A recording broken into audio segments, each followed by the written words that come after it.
যার ঈমান নাই তার কপালে কোনোদিন জান্নাত নাই। আর যে ঈমান নিয়ে মরবে রাসূলুল্লাহ বলেন তাকে আল্লাহ জান্নাত দেবেই। ঈমান হলো জান্নাতে যাওয়ার জন্য টিকিট তুলল। টিকিট ছাড়া বিমানে করে চড়া যায় না, টিকিট ছাড়া ট্রেনে ভ্রমণ করা যায় না। টিকিট ছাড়া যেমন আপনি বিমানে ফ্লাই করতে পারবেন না, আপনার ঈমানটা হলো ফুলসিরাত পার হওয়ার জন্য টিকিট। পাসপোর্ট ভিসার মতো যার ঈমান নাই সে ফুলসিরাত পার হতে পারবে না।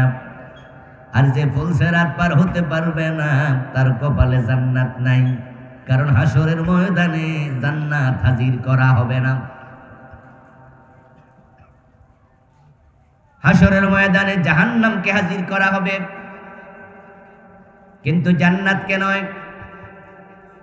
قال النبي صلى الله عليه وسلم يؤتى يومئذ بجهنم لها 70,000 زمام مع كل زمام 70,000 ملك يجرونها। কিয়ামতের দিন জাহান্নামের চারপাশে 70,000 শিকল দিয়ে জাহান্নামকে বাঁধা হবে। প্রতিটা শিকলে 70,000 করে ফেরেশতা দেয়া হবে। এই সব ফেরেশতা টেনে টেনে জাহান্নামকে হাসরের ময়দানে হাজির করবে। সামিউ লাহা শাহীকা ওয়া হিয়া তাফুর।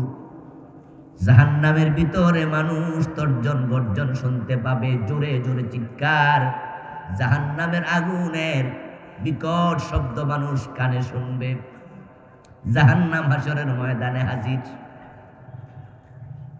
কিন্তু জান্নাতের ব্যাপারে আল্লাহ বলছেন ওয়া উযলিফাতিল জান্নাতু লিল মুত্তাকিনা গায়রা বাঈদ।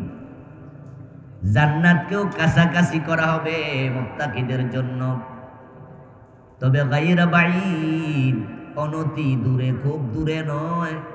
জান্নাতকে হাসরের ময়দান থেকে সামান্য দূরে রাখা হবে। তাই হাসরের ময়দানের মানুষগুলো তারা চাইলেও জান্নাতে ঢুকতে পারবে না, কারণ জান্নাত তো হাসরের ময়দানে নাই। ঢুকবে কেমনে? এখন ঢোকার জন্য একটা ব্রিজ আছে, ওইটার নাম ফুলসিরাত। আল্লাহ তাআলা বলবেন ফাদখুলি ফি ইবাদি ওয়াদখুলি জান্নাতি। তোমরা আমার বান্দাদের কাতারে দাঁড়াও। যারা ঈমানওয়ালা সবাই কাতার বদ্ধ হয়ে দাঁড়াবে। এবার আল্লাহ বলবেন ওয়াদখুলি জান্নাতি, এবার তোমরা আমার জান্নাতে ঢোকো। এখন জান্নাতে ঢোকার জন্য ওই ব্রিজ পার হওয়া লাগবে। কালান নবী সাল্লাল্লাহু আলাইহি ওয়াসাল্লাম ইউদরাবু সিরাতু বাইনা যহরানাই জাহান্নাম। ওই সিরাত, ফুলসিরাত যেটাকে বলা হয়, সিরাতটাকে জাহান্নামের উপর দিয়া নেওয়া হবে।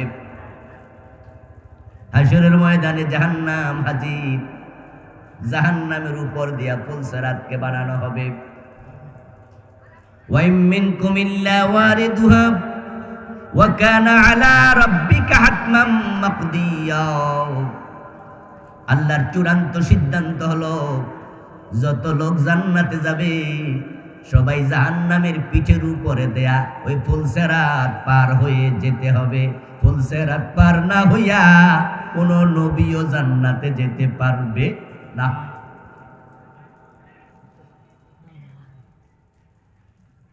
আবু সাঈদ খুদরি বলেন বালাগানি আন্নাহু ইয়াকুনু আদাক্কা মিনাশ শারাব ওয়া হাদ্দা মিনাস সাইফ।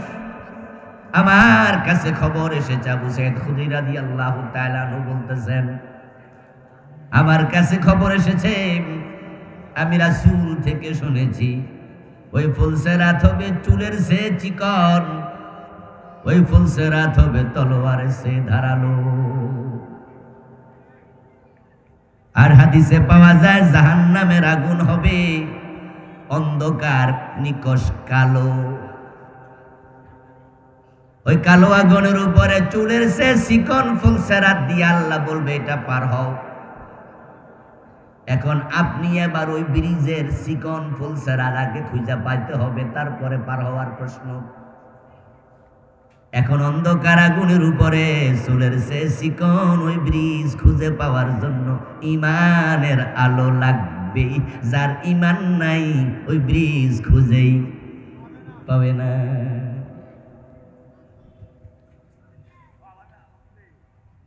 জান্নাতে যাওয়ার জন্য ইমান হলো আপনার টিকেট, এটা আপনার লাগবে। আল্লাহ বলছেন কোরআন মাজিদে, ইয়াউমা তারাল মুমিনিনা ওয়াল মুমিনাতি ইয়াসআ নূরুহুম বাইনা আইদিহিম ওয়া বিআইমানিহিম বুশরাকুমুল ইয়াওম জান্নাতুন তাজরি মিন তাহতিহাল আনহার। ও নবী মুহাম্মদ সাল্লাল্লাহু আলাইহি ওয়াসাল্লাম, সেদিন আপনি নিজে দেখবেন যাদের ঈমান আছে তারা যখন পুলসিরাতের নিকট যাবে, তাদের সামনে থেকে ডান পাশ থেকে ঈমানের আলো জ্বলে উঠবে। কি সুবহানাল্লাহ বলতে বলছেন না ভাইরা? ঈমানদাররা খুশি হন, আবশিরু আবশিরু বিল জান্নাহ, আবশিরু বিল জান্নাহ। ইয়াউমা তারাল মুমিনিনা ওয়াল মুমিনাতি ইয়াসআ নূরুহুম বাইনা আইদিহিম। ও নবীজি, আপনি নিজে দেখবেন মুমিন নারী মুমিন পুরুষ তাদের সামনে থেকে ঈমানের নূর বের হবে। ওয়া বিআইমানিহিম, তাদের ডান পাশ থেকে বের হবে। ঈমান যার আছে সে ফুলসিরাত দেখতে পাবে, ঈমান যার নাই, তার আলো নাই, সে ফুলসিরাত দেখার সুযোগও, আর যে দেখতে পাবে না পার হতে পারবে না। এখন সে যখন পার হতে চাইবে নিচে জাহান্নাম, জাহান্নামে পড়ে যাবে। যতটুকু ওয়াজ করলাম, যারা আলোচনা বুঝেছেন তারা একটু জবাব দেন, জান্নাতে যেতে হলে ঈমানের দরকার আছে না নাই? এখন ঈমানের কালেমা হলো লা ইলাহা ইল্লাল্লাহ। মান ক্বালা লা ইলাহা ইল্লাল্লাহ দাখালাল জান্নাহ। যে ব্যক্তি কালেমা পড়বে সেই জান্নাত পাবে। এবার বলুন তো, যারা কাদিয়ানি লা ইলাহা ইল্লাল্লাহ ওই কালেমা তারা কি পড়ে নাই? জান্নাত পাবে?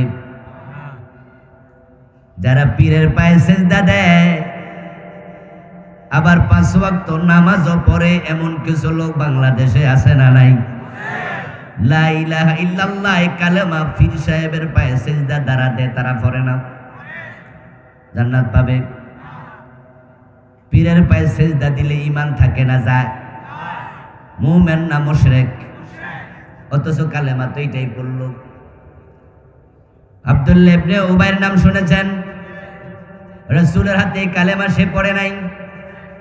মুমিন না মুনাফিক? রাসূলুল্লাহ সাল্লাল্লাহু আলাইহি ওয়াসাল্লাম মক্কা থেকে হিজরত করে মদিনায় গেলেন। হিজরতের পরে মদিনার আউস এবং খাজরাজ গোত্রের লোকেরা দলে দলে ইসলাম গ্রহণ করলো।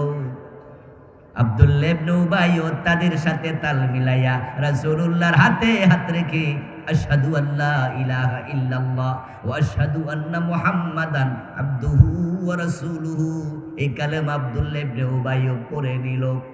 বলুন তো আওয়াজ করে, এই কালেমা পড়ার পরে লোকটা মুমিন হলো নাকি মুমিন হয় নাই? দেখি যারা বোঝেন তারা বলেন। মুমিন হইছে তো হইলে এর মুনাফিক কয় কেন?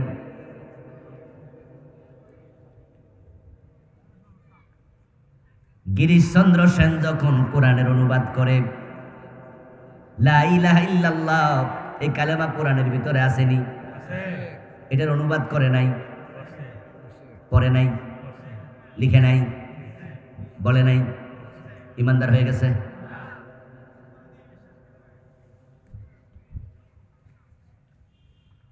এই জন্য আল্লাহ বলছে হাসিবান নাসু আন ইউতরাকু আন ইয়াকুলু আমান্না ওয়া হুম লা ইফতানুন। মানুষ কি মনে করে ঈমান এনেছি, লা ইলাহা ইল্লাল্লাহ কালেমা পড়ছে, আমি জান্নাত দিয়ে দেব, ছেড়ে দেব। ঈমানটা আসল না ভেজাল, তাদেরকে পরীক্ষা বুঝি করা হবে না। ও প্রিয় ভাইয়েরা, ঈমান থাকলে জান্নাত, কিন্তু লা ইলাহা ইল্লাল্লাহ এই কালেমা পড়লে মুমিন হওয়া যায় না। তবে মুমিন হওয়ার জন্য এই কালেমা পড়তেই হবে। গিরিশচন্দ্র সেন এই কালেমা পড়েছিল, কিন্তু সে মুমিন হয় নাই। আব্দুল্লাহ ইবনে উবাই রাসূলুল্লাহর হাতে হাত রেখে কালেমা পড়েছিল, কিন্তু সে মুমিন হয় নাই। তাকে বলে মুনাফিকদের নেতা। তার অবস্থান হবে জাহান্নামে, ফেরাউন নমরুদেরও নিচে। ইন্নাল মুনাফিকিনা ফিদ দারকিল আসফালি মিনান নার। যারা কাদিয়ানী, তারাও এই কালেমাওয়ালা। কাদিয়ানীদের মসজিদের মুয়াজ্জিন দিনে 5 বার কানে আঙ্গুল দিয়ে আশহাদু আল্লা ইলাহা ইল্লাল্লাহ আযান দেয়, আশহাদু আন্না মুহাম্মাদার রাসূলুল্লাহ বলে আযান দেয়। কিন্তু তামাম দুনিয়ার সব আলেম একমত, কাদিয়ানী মুমিন না কাফের? যে কালেমা পড়া না আযান দিল, মুমিন হইল না কেন? এতে বোঝা যায় কালেমা পড়লে মুমিন হওয়া যায় না। কালেমা পড়ার জন্য কিছু শর্ত শারায়েত আছে, কিছু সিস্টেম আছে। আব্দুল্লাহ ইবনে উবাইর কালেমাটা কলব থেকে ছিল না, সে মুখে কালেমা পড়েছে, অন্তরে কালেমা ছিল না। গিরিশচন্দ্র সেন যখন কোরআনের বঙ্গানুবাদ করে, সে কালেমা মুখে পড়েছে, অন্তরে কালেমা ছিল না। কাদিয়ানীরা কালেমা পড়ে, কিন্তু কোরআনের সব বিধান মানার ব্যাপারে একমত হয় নাই। যদি একমত হতো, এ কোরআনের মাঝে বিশ্ব নবী, শেষ নবী, এই বিধানটাও আছে না নাই? আওয়াজ দিয়ে বলুন তো, মেসেজটা আছে না নাই? এখন তারা কি রাসূলকে শেষ নবী মানে? তাহলে বোঝা গেল কালেমা পড়লো, পুরা কোরআন মানতে একমত হয় নাই। ঠিক বাংলাদেশেও কালেমা পড়ে চোর ধরে হাত কাটার আইন মানতে রাজি না, ডাকাত ধরে শুলে দিতে রাজি না, মদ পান করলে 80 বেদ দিতে রাজি না। কালেমা পড়ে আল্লাহর আইনে দেশ চালাতে হবে। কোরআনে আল্লাহ বলেছেন আলা লাহুল খালকু ওয়াল আমর, সাবধান, সৃষ্টি যার, আইন চলবে শুধুই তার। ইনিল হুকমু ইল্লা লিল্লাহ, আল্লাহ ছাড়া কারো আইন চলবে না। এই আইনগুলো কোরআনের মাঝে আছে না নাই? অথচ হাজার হাজার নামাজিও আল্লাহর আইন মানতে রাজি হয় না।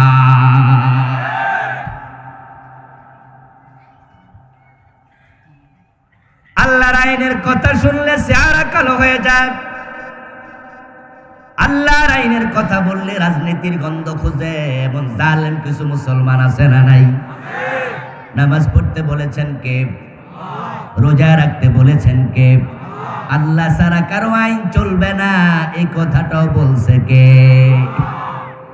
তো সবটা মানতে যদি রাজি না হও, তুমি কালেমা পড়ার পরেও মুমিন না।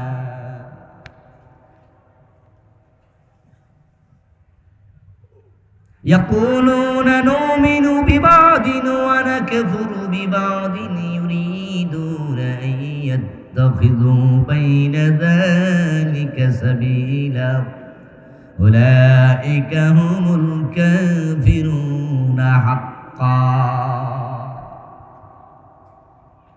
এই যে আপনি নামাজ মানেন, রোজা মানেন, হজ মানেন, যাকাত মানেন, কিন্তু চোর ধরে হাত কাটা লাগবে এটা মানেন না, ডাকাত ধরে শুলে দিতে হবে এটা মানেন না, জেনা করলে 100 বেত লাগাতে হবে, বিবাহিত হলে পাথর মারতে হবে, মদ পান করলে 80 বেত দিতে হবে, আল্লাহর আইনে দেশ চালাতে হবে, আদালত, সংসদ, গণভবন শুধু আল্লাহর আইনে চলবে। আল্লাহ ছাড়া কারো আইন চলবে না, আপনি এগুলো মানতে রাজি না। নামাজ মানেন, রোজা মানেন, কিছু মানবেন কিছু মানবেন না। কান খুলে শুনুন, আমার আল্লাহ বলতেছে, তারা বলবে ইয়াকুলুনা নুমিনু বিবাদিন, তারা বলে কিছু মানি, ওয়া নাকফুরু বিবাদিন, সব কি আর মানা যায়? তাই কিছু কিছু মানি না। ইউরিদুনা ইয়াত্তাখিযু বাইনা যালিকা সাবিলা, ও তারা অস্বীকারও করে না, আবার পুরাটা মানেও না, তারা মাঝামাঝি চলতে চায়। উলাইকা হুমুল কাফিরুনা হাক্কা, যারা কিছু বাদ দিল তারা অরিজিনাল কাফের থেকে গেল।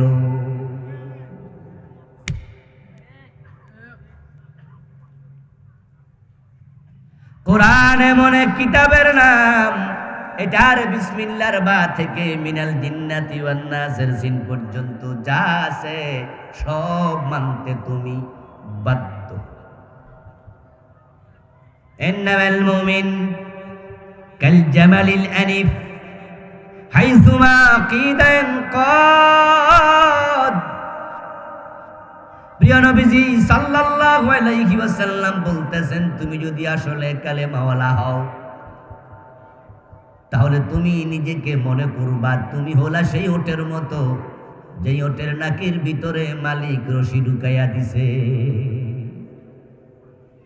বুঝানোর জন্য এসে আর পারফেক্ট উদাহরণ কি আছে? রাসূলুল্লাহ বলছেন, শুধুমাত্র মুমিন তো সে যে নিজেকে মনে করবে নাকে রশি ঢুকানো ওট। হাইসুমা কিদান কাদ। এরপরে প্রিয় নবী আবার আরো একটু ব্যাখ্যা করতেছে, যে ওটের নাকের ভিতরে মালিক রশি ঢুকাইয়া দিছে, মালিক টানে যেদিকে কদম রাখবে সেদিকে। এই হাদিসটা আপনারা বুঝলেন কিনা আমি একটু জানতে চাই, দয়া করে একটু জবাব দেবেন। যে ওটের নাকের ভিতরে মালিক রশি ঢুকাইছে, ওই ওট স্বাধীন না পরাধীন? মন মতো চলবে না, মালিকের টান মতো। মালিক যেদিকে টানে উল্টা গেলে নাক থাকবে না, ছিঁড়ে যাবে।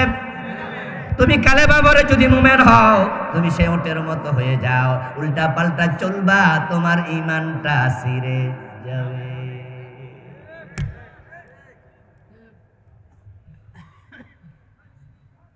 আল্লাহ বলছেন, আফাতুমিনুনা বিবাদিল কিতাবি ওয়া তাকফুরুনা বিবাদিন ফামা জাযাউ মান ইয়াফআলু যালিকা মিনকুম ইল্লা খিzyun ফিল হায়াতিদ দুনিয়া ওয়া ইয়াওমাল কিয়ামাতি ইউরাদ্দুনা ইলা আশাদ্দিল আযাব।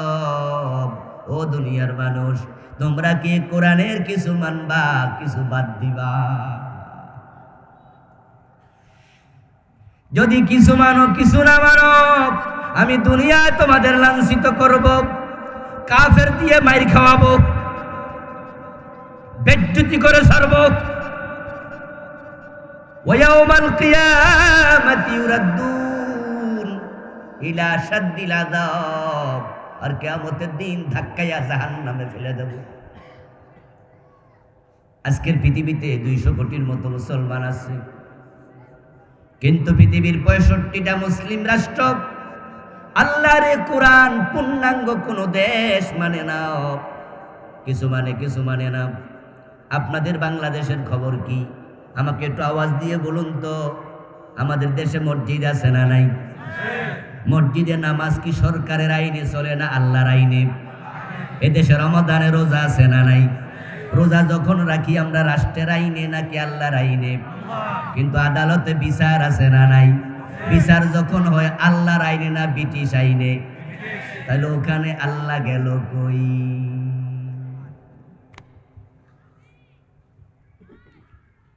ও প্রিয় ভাই, আপনার দেশে মসজিদ আল্লাহর আইন আছে, মাদ্রাসা আছে, রোজা আছে, হজে আছে। আমাদের হাসানুল হকিনু, রাশেদ খান মেনন, বাংলাদেশের 2জন ফেমাস রাজনীতিবিদ, ওনারাও গত 2-3 বছর আগে হজ করছে। হজে যখন গেছে তখন কি শার্ট প্যান্ট পইরা হজ করছে না হেরামের কাপড় পরছে? আরাফার মাঠে গেছে কিনা? মিনায় গেছে কিনা? মুজদালেফায় গেছে কিনা? মিনায় পাথর মারছে কিনা? কাবা তাওয়াফ করছে কিনা, এই যে হজ করলো আল্লাহর আইনে নাকি মানুষের আইনে?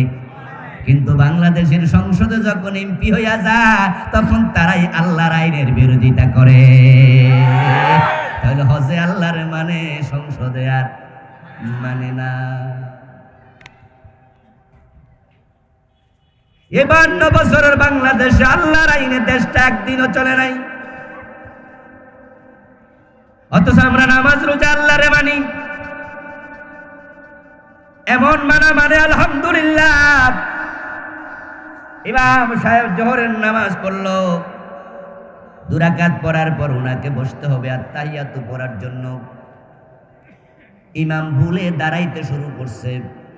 জসকোট মসজিদের ঘটনা কইতাছে, পিছনে নামাজ পড়তেছে জজ সাহেব, ম্যাজিস্ট্রেট সাহেব। ইমাম সাহেব দাঁড়ায় গেছে, 2 রাকাত পড়ার পরে আমরা দাঁড়াবো না বসবো? আত্তাহিয়াত পড়ার জন্য বসা কি নফল না ওয়াজিব? পিছন থেকে জজ সাহেব লোকমা মেরা দিছে, ম্যাজিস্ট্রেট সাহেব লোকমা দিয়া দিছে, কারণ হুজুর ওয়াজিব তরক করছে। তাই হুজুরের সাথে আমরা একমত না, আমরাও লোকমা দেবো। আমার বাবা ইমাম হলে বাবারেও দেবো। আমার ফির যদি ইমামতি করে ভুল করলে আমি মুরিদ হইয়া ফিরকেও লোকমা দেব, কারণ আমি আল আইন মানি কার? এই জন্য আমার রাসূল এবং আমার আল্লাহর বাহিরে গেলে আমি পীর সাহেবরও। এই যে মসজিদ আল্লাহকে আমরা মানছি, জজ সাহেব লোকমা দিয়া দিল। হুজুর জজের ঠেলা কইরা লোকমা খাইয়া হুজুর গেছে বইয়া। এখন আত্তাহিয়াত বইরা খারাইছে, বাকি 2 রাকাত শেষ করছে, সাউ সেজদা দিয়া নামাজ সালাম। নামাজের পরে জজ সাহেব চলে গেল, জজ কোর্টে গিয়ে বিচার শুরু করছে। চেয়ারে বসে চুরির মামলার শুনানি, প্রমাণ হইছে বেটা চুরি করছে। উনি যখন রায় দেয় তখন কোরআনের আইনে হাত কাটে না ব্রিটিশ আইনে জেলে দেয়? অথচ চোর ধরে হাত কাটা নফল না ফরজ? কিছুক্ষণ আগে হুজুর কি ফরজে ভুল করছে না ওয়াজিবে? তো যে বেটা ওয়াজিবে লোকমা দেয় তার ফরজের খবর কি?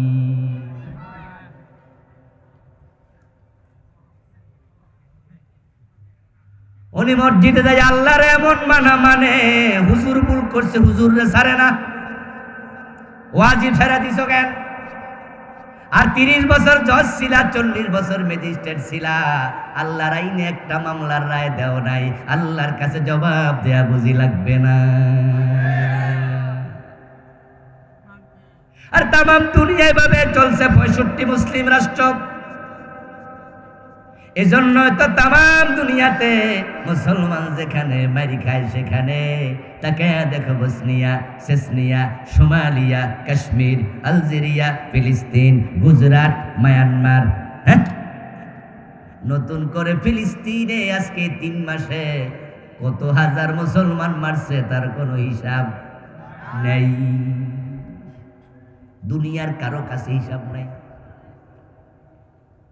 কারণ সেখানে বোম মাইরা বিল্ডিং যখন ফালাইয়া দিছে, 5 তলা বিল্ডিং এর উপরে বোম পড়ছে, ওই 5 তলা বিল্ডিংটা যখন মাটির সাথে এমনি মিশে গেছে, তার তলায় কয়জন কইরা মরছে হিসাবটা করবো কেনা?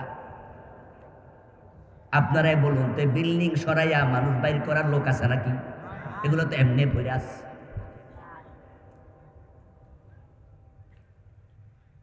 অক্টোবরের 7 তারিখ থেকে যখন নতুন যুদ্ধ শুরু হলো, তখন থেকে প্রতিদিন প্রতিদিন প্রতিদিন মারতেছে। পত্রিকায় দেখলাম গত 3-4 দিন আগে 23,000 বলে মারছে। আমি কই ফেক নিউজ, ভুয়া নিউজ। 23,000 নয়, এর মাঝে কয়েক লাখ মেরা লাইছে। বিদ্যুতের সংযোগ বিচ্ছিন্ন করে দিয়েছে, গ্যাসের সংযোগ কেটে দিয়েছে, পানি বন্ধ করে দিয়েছে, নেটওয়ার্ক পর্যন্ত বন্ধ করে দিয়েছে। অন্ধকারের মাঝে রাতের বেলা আকাশ থেকে বোমা মারতেছে। কোন বিল্ডিং এ কয়জন, পলানোর জায়গাও তো নাই। হাসপাতালে যায়, হাসপাতালে বোম মাইরা পুরা হাসপাতাল শেষ করে দিচ্ছে। ও মুসলমান, তামাম দুনিয়া তোমরা কেন মাইর খাও?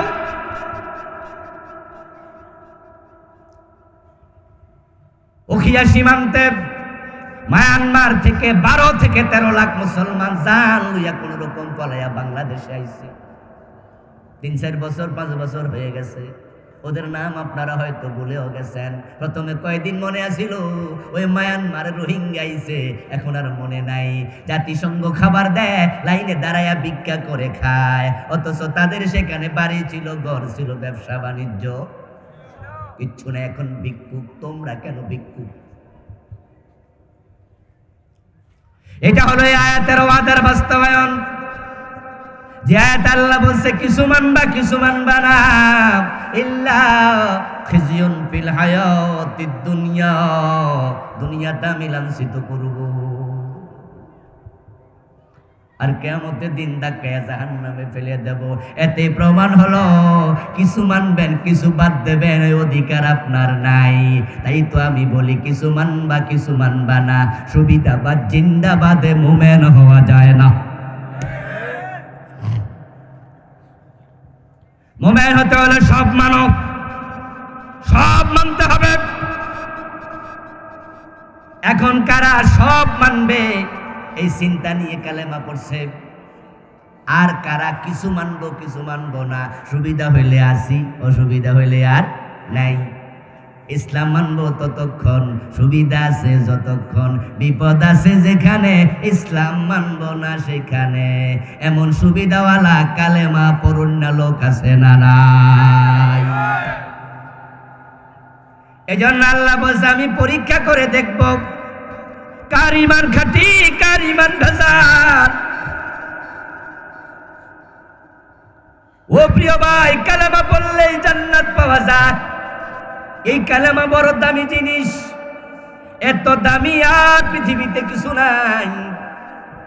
হযরত মূসা নবী একবার আল্লাহ তাআলাকে বলছিলেন, রব্বি আল্লিমনি শাইআন আযকুরুকা বিহ। ও আল্লাহ, আমি আপনার সাথে দুর্বাহারি কথা বলি, যখন আমি বাড়ি চলে যাই তখন মনে বড় শূন্যতা তৈরি হয়।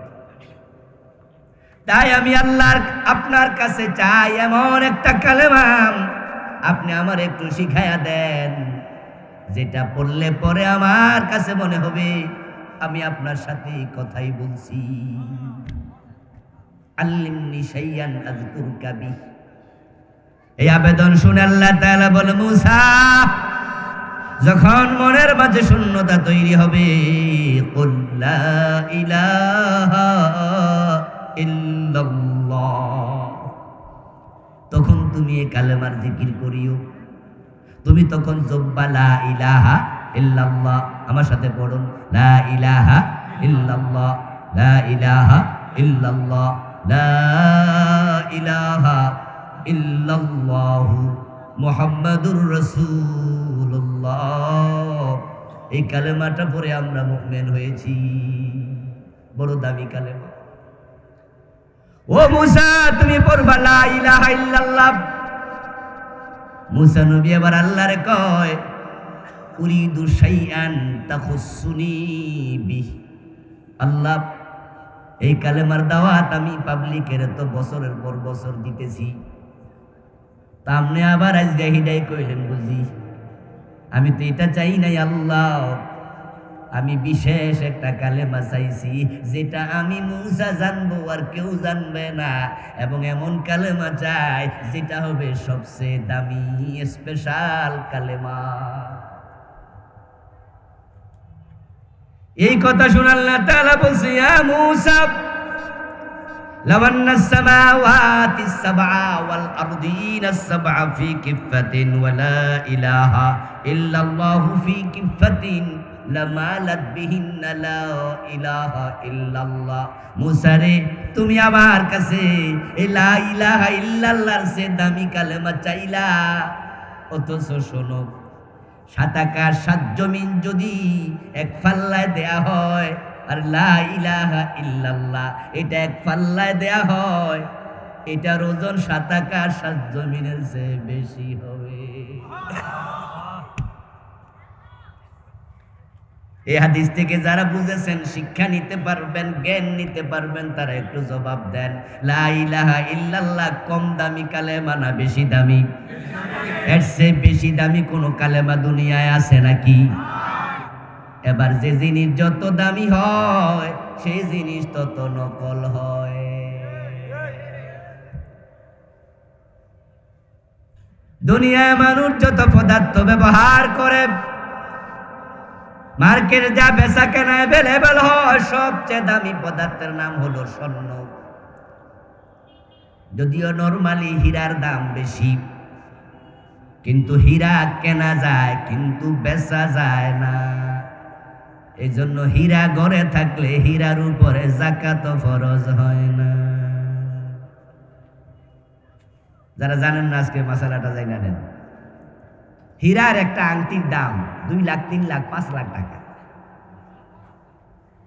আমি বসুন্ধরা শপিং মলে ফার্ম গেটের পাশেই পাদ্মপথে, আমার বাসাও কাছাকাছি। একবার আমি আমার পরিবার নিয়ে কেনাকাটা করতে প্রায় যাই, সুযোগ পাইলেই যাই। বউ বাচ্চারও তো সময় দেয়া লাগে, রাসূল তো বউ নিয়ে দৌড়াদৌড়ি করছে নাকি? কি হুজুর হওয়ার কারণে কোনো স্বাদ আহ্লাদ নাই নাকি? অনেকে তো আবার রিজার্ভ থাকে, হাসতে জানে না, কয় না আমি ভিআইপি, হাসি কেমনে? অথচ বিশ্বনবী হাসি দিতেন সারাক্ষণ, ঠিক না? অধিক মুস্কি হাসতেন, উনার মতো মুস্কি হাসি কেউ আর দিত না। মা আয়েশা রাদিয়াল্লাহু তাআলা আনহাকে নিয়ে রাসূলুল্লাহ রাতের বেলায় চাঁদের আলোতে কি করছে?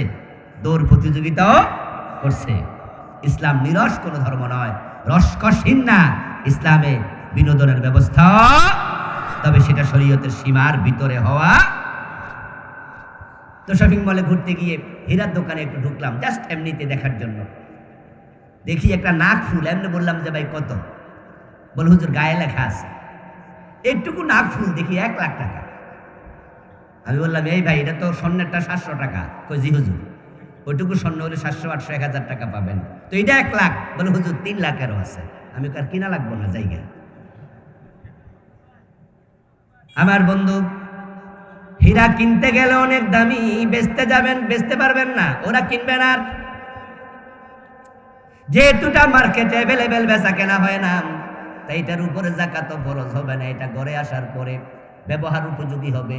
যেমন আপনার ঘরে যদি সোফা থাকে, সোফার উপরে কি যাকাত ফরজ হবে? কিন্তু স্বর্ণ থাকলে, কারণ এটা অ্যাভেলেবেল বেচা কেনা হয়, টাকা থাকলে যাকাত ফরজ। আমি বলছিলাম মানুষের ব্যবহৃত জিনিসের মাঝে সবচেয়ে বেশি অ্যাভেলেবেল যেটা স্বর্ণ, দাম বেশি। স্বর্ণের মতো দামি নরমাল কোনো পদার্থ নাই। বর্তমানে স্বর্ণের বড়ি 1 লাখ টাকার বেশি। এবার আপনারাই বলুন তো, স্বর্ণের মাঝে ভেজাল আছে না নাই? এই জন্য দেখবেন স্বর্ণকার স্বর্ণ যাচাই না করে কিনে না। যদি বাবা দোকানদার হয়, ছেলে স্বর্ণ বিক্রি করতে যায়, বাবাও একটা কালো পাথরে ঘষা মারবে।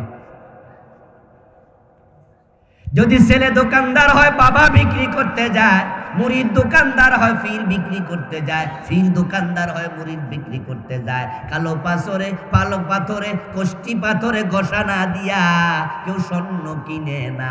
ওই ঘষা দিয়া বোঝে এটা 18 ক্যারেট না 20 ক্যারেট। খাঁটি না, বেজাল। দেখতে হুবহু স্বর্ণের মতো, কিন্তু স্বর্ণ নয় এমন গহনাও বাজারে আছে না নাই? এজন্য বাংলায় প্রবাদ আছে, চক চক করলেই সোনা হয় না। স্বর্ণকার জানে স্বর্ণের মাঝে ভেজাল হয়, এজন্য গোসামারি কিনে। 5 টাকার নোট 2 টাকার নোট কোনোদিন জাল হয়েছে? 1000 টাকার নোট 500 টাকার নোট জাল হয়েছে কিনা? এই জন্য দোকানে যাওয়ার পর আমাদেরকে যখন কেউ 1000 টাকার নোট দেয়, আমরা লইয়াই পকেটে ঢুকাই না 2-1টা ঘষা মারি? 500 টাকার নোট 1000 টাকার নোট দামি, তাই এটা জাল হয়ে যায়। স্বর্ণ দামি, স্বর্ণ জাল হয়ে যায়। এই দেশে পীরের সম্মান বেশি, এই জন্য আসল পীরের বেশে জাল ভণ্ড পীর আছে না নাই? দামি জিনিস জাল হয়, এজন্য এটা পরীক্ষা নিরীক্ষা করে নেওয়া লাগে। এখন ঈমান সবচেয়ে দামি, এজন্য ভেজাল ঈমানওয়ালাও আছে। তা আপনি বলবেন লা ইলাহা ইল্লাল্লাহ আর আল্লাহ আপনারে জান্নাত দিয়ে দেবে। আল্লাহ কয় না, এটা আমার সিস্টেমের মাঝে পড়ে না। এবার আমার সাথে একটু করুণার একটা আয়াত পড়তেছি। এই যে পরীক্ষা আল্লাহ করবে, আল্লাহ তাআলা বলতেছে ওয়ালা নাবলুওয়ান্নাকুম বিশাইইম মিনাল খাউফি ওয়াল জু'i ওয়া নাকসিম মিনাল আমওয়ালি ওয়াল আনফুসি ওয়াস সামারাত ওয়া বাশশিরিস সাবিরিন। আওয়াজ দিয়ে বলেন সুবহানাল্লাহ। ওয়ালানাবলুওয়ান্নাকুম, আলেম ওলামারা আপনি শব্দ দেখে ওয়াইড বুঝে ফেলেছে। শব্দ বড় হেভি, অনেক শক্ত, ওয়াইডফুল। শুরুতে আছে লামে তাকিদ, শেষে আছে নুনে সাকিলা। দুইটা গুরুত্বপূর্ণ শব্দ আল্লাহ অতিরিক্ত ব্যবহার করলেন এই বাক্যের মাঝে। ওয়ালানাবলুওয়ান্নাকুম বাংলা অর্থ হলো আমি আল্লাহ অবশ্যই অবশ্যই তোমাদেরকে পরীক্ষা করবই। কে বলেছেন? আমার প্রিয় ভাইরা কথা বলেন, কে বলেছেন? আচ্ছা, আল্লাহর কথা কি কোনো ভুল হয়? আল্লাহর কথার কি খেলাফ হয়? তাহলে আমরা যারা ঈমানদার নিশ্চয়ই আপনাকে পরীক্ষার মুখোমুখি হওয়া লাগবেই। এখন পরীক্ষা করবে কি দিয়ে? বিশাইইম মিনাল খাউফ, আমি তোমাকে ভয় দিয়ে পরীক্ষা করব। তুমি কালেমা পড়েছো, ইসলাম মানো, তোমার অন্তরে ভয় থাকবে কখন পুলিশ ধরে নিয়ে যায়, ইসলাম মানার কারণে কখন চাকরিটা চলে যায়, কখন আমার মাহফিলটা বন্ধ করে দেয়, কখন আমার বাড়িটা ভেঙে দেয়, কখন আমার ব্যবসা প্রতিষ্ঠান লুট করে। শুধু ইসলামের কারণে চাকরি গেছে এমন আল্লাহর বান্দা আছে না নাই? শুধু আল্লাহর দিন মানার কারণে বাড়িতে ঘুমাতে পারে না, বিনা দোষে মামলার আসামি আছে না নাই?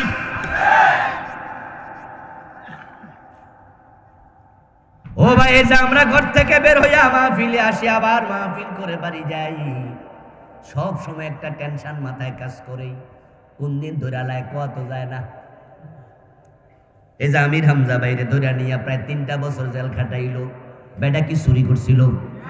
জোরে বলতো, বেটা কি ডাকাতির মামলার আসামি? বেটা কারো জমি দখল করছে?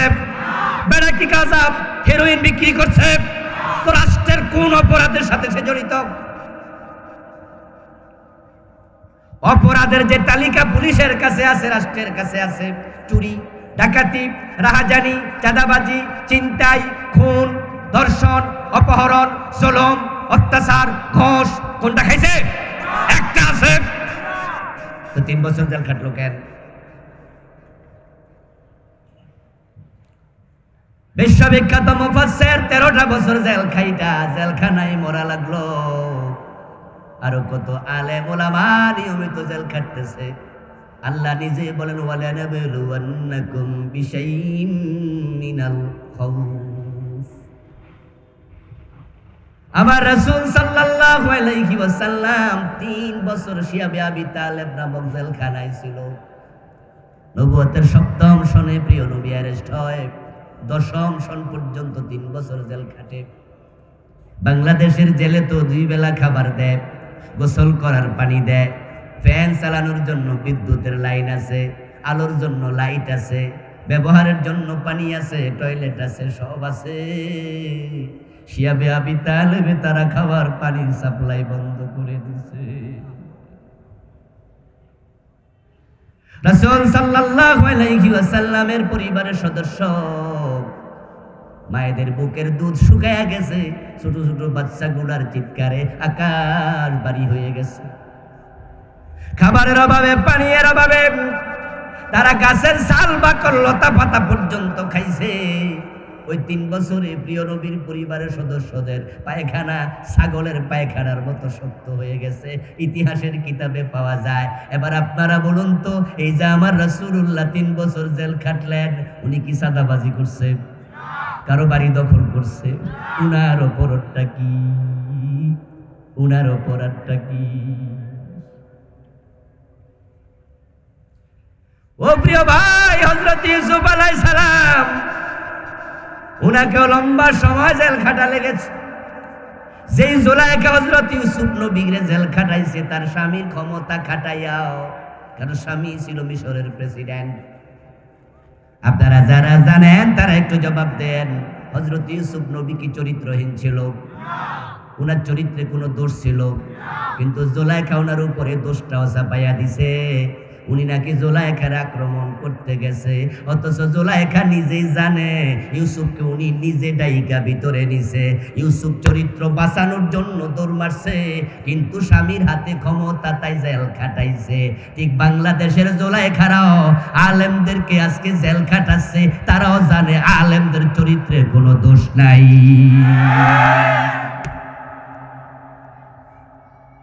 বৌদিয়া পর্যন্ত দর্শনের মামলা দেয়। কি মামুনুল হক সাহেবের বিরুদ্ধে দর্শনের মামলা দেয় নাই?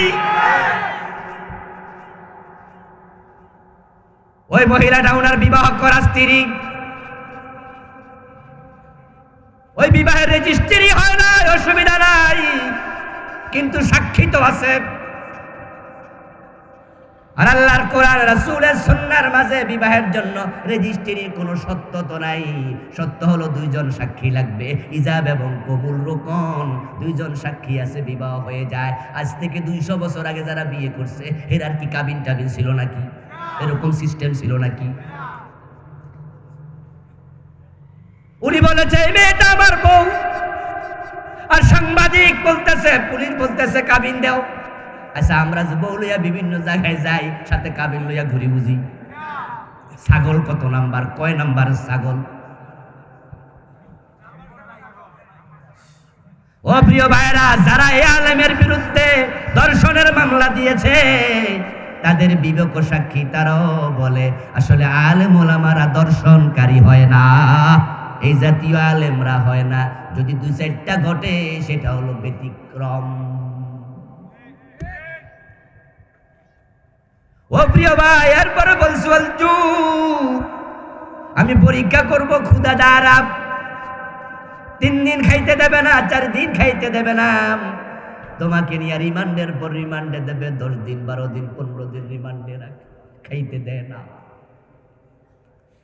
আমার প্রিয় ভাই আমির হামজারে 2 হাত বেঁধে, চোখ বেঁধে দীর্ঘ 11 ঘন্টা দাঁড় করাইয়া রাখছে। প্রথম দিন যেদিন ধরে উনি আমাদের কাছে নিজে বললেন 11টা ঘন্টা দাঁড় করে আছে চোখ বেঁধে। এই দেশে চোরেরা, ডাকাতেরা, যারা দেশের টাকা লুট করে কানাডায় বাড়ি বানায়, তারা বুক ফুলে চলে। আর আলেমদের গায়ে কেমনে হাত দাও? কোন অপরাধের চোখ বেঁধে দাঁড় করায় রাখলে 11 ঘন্টা হাত বেঁধে? আল্লাহকে ভয় করো, আল্লাহকে ভয় করো। ইন্না বাতশা রাব্বিকা লাশাদীদ, তোমার রবের ধরা বড় শক্ত। আল্লাহ ছাড় দেয় কিন্তু জালেমদেরকে ছেড়ে দেয় না।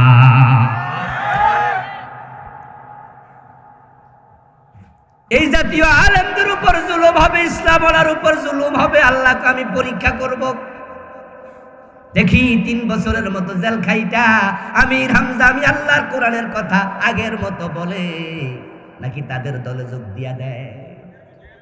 আমি দেখব পরীক্ষা করে হক কথার উপরে টিকে থাকে নাকি মুখ বন্ধ করে থাকে। আমি পরীক্ষা করে দেখব, পরীক্ষায় পাস না করলে আলেম ওলামারাও জান্নাত পাবে না।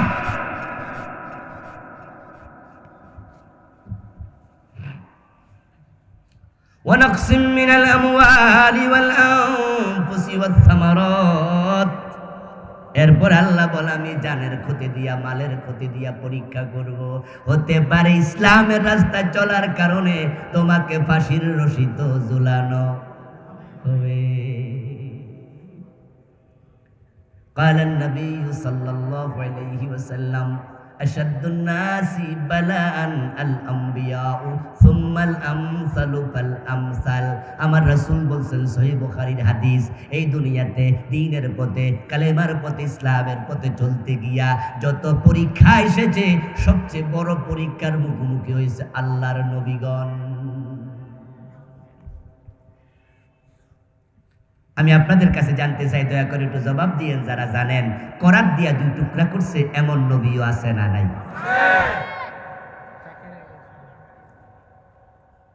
কোরআনে আল্লাহ বলছে ইয়াকতুলুনান নাবিয়্যিনা বিগাইরি হাক্কিন, তারা নবীদেরকে অন্যায়ভাবে কতল করেছে। একটু আলেম ভাইরা একটু বলুন তো, ইয়াকতুলুন এক বছর না বহু বছর? মাশাআল্লাহ, আলেমরা জবাব দিছে, এবার আপনারাও বলেন এক বছর না বহু বছর? নাবিয়্যিন এক বছর না বহু বছর? এটাও বহু বছর, ইয়াকতুলুনও বহু বছর, নাবিয়্যিনও বহু বছর। আল্লাহ বুঝাইলো নবীও একজন না, হত্যাকারীও একজন না, অসংখ্য নবীকে বিনা অপরাধে হত্যা করা হচ্ছে। আয়াতের তাফসীরে রাসূলুল্লাহ সাল্লাল্লাহু আলাইহি ওয়াসাল্লাম বলেন, বনী ইসরাইলের লোকেরা কোনো একদিন সকাল বেলায় 43 জন নবীকে একসাথে জড়ো করে জবাই করেছে। একসাথে কতজন? মাশাআল্লাহ, ওয়াজ বাড়ি নিয়েন, কতজন? 43 জন নবীকে এক জায়গায় একসাথে জবে করে দিছে। সকালবেলা 43 জন নবীকে যখন হত্যা করলো, বিকাল বেলায় তাদের যেই উম্মত ছিল, মুরিদ ছিল, ওই উম্মতেরা একটু প্রতিবাদ করেছে। প্রতিবাদ করার কারণে রাসূলুল্লাহ বলেন বিকাল বেলা 120 জন উম্মতকে ওই জায়গায় আবার জবাই করে দিছে। ইমানের পথে চলতে গেলে ফাঁসি হওয়ার সম্ভাবনা আছে না নাই? আমির হামজার দিকে তাকাও। রাসূলুল্লাহর চাচা আমির হামজাকে শুধু তারা হত্যাই করে নাই, ওনাকে শহীদ করার পরে উহুদের যুদ্ধের দিন উনার হাত কেটেছে, পা কেটেছে, চুলগুলো চোখগুলো প্রায় ফেলছে, দুটা চোখ প্রায় ফেলছে, উনার জিহ্বাটা বের করে কেটে ফেলেছে, উনার বুকটা ছিঁড়ে কলিজাটা বের করে হিন্দা চিবাইছে। উনার জীবনীতে পাওয়া যায় উনার লজ্জার ঠান্ডা পুরুষাঙ্গ পর্যন্ত তারা কেটে ফেলেছে।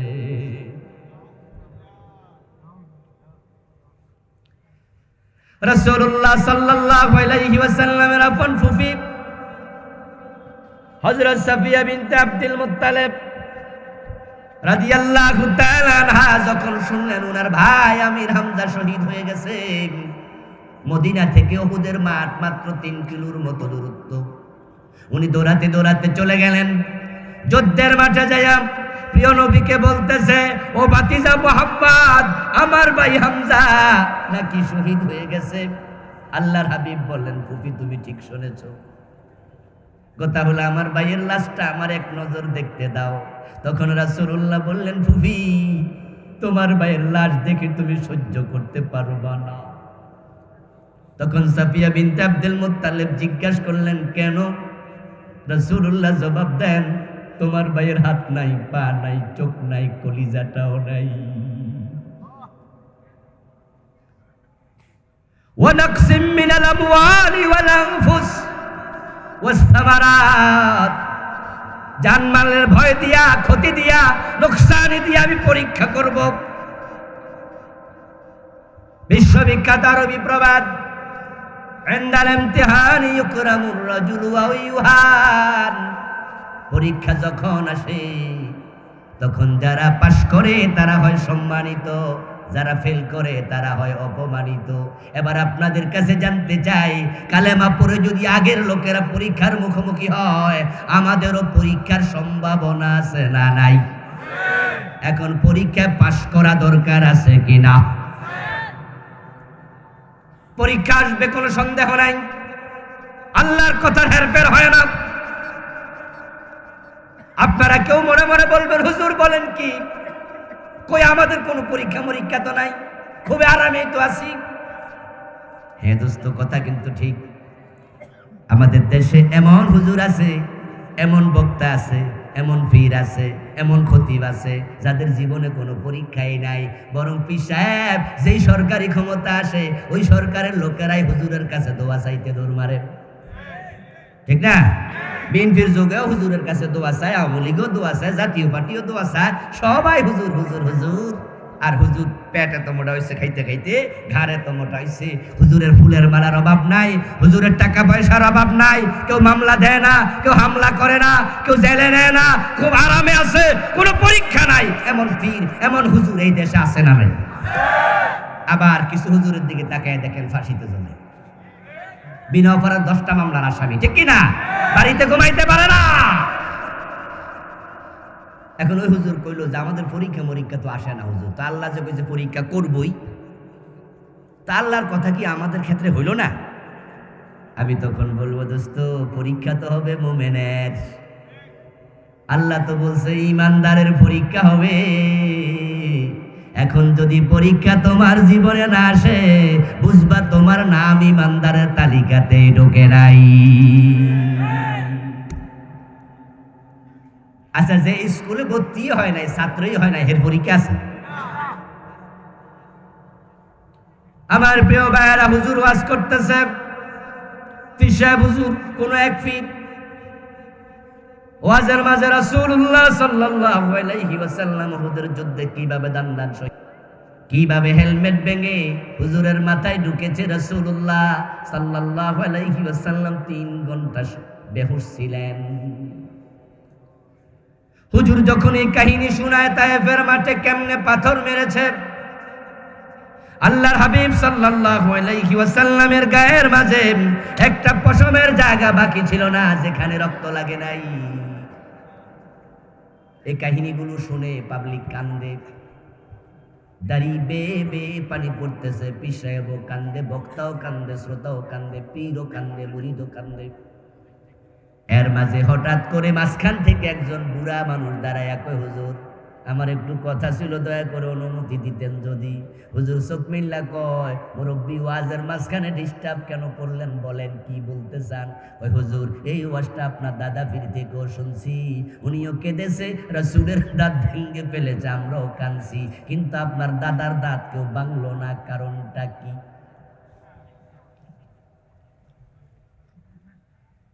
তারপরে উনি মরে গেল, আপনার বাবা পীর সাহেব গর্দিনিশীন হলো।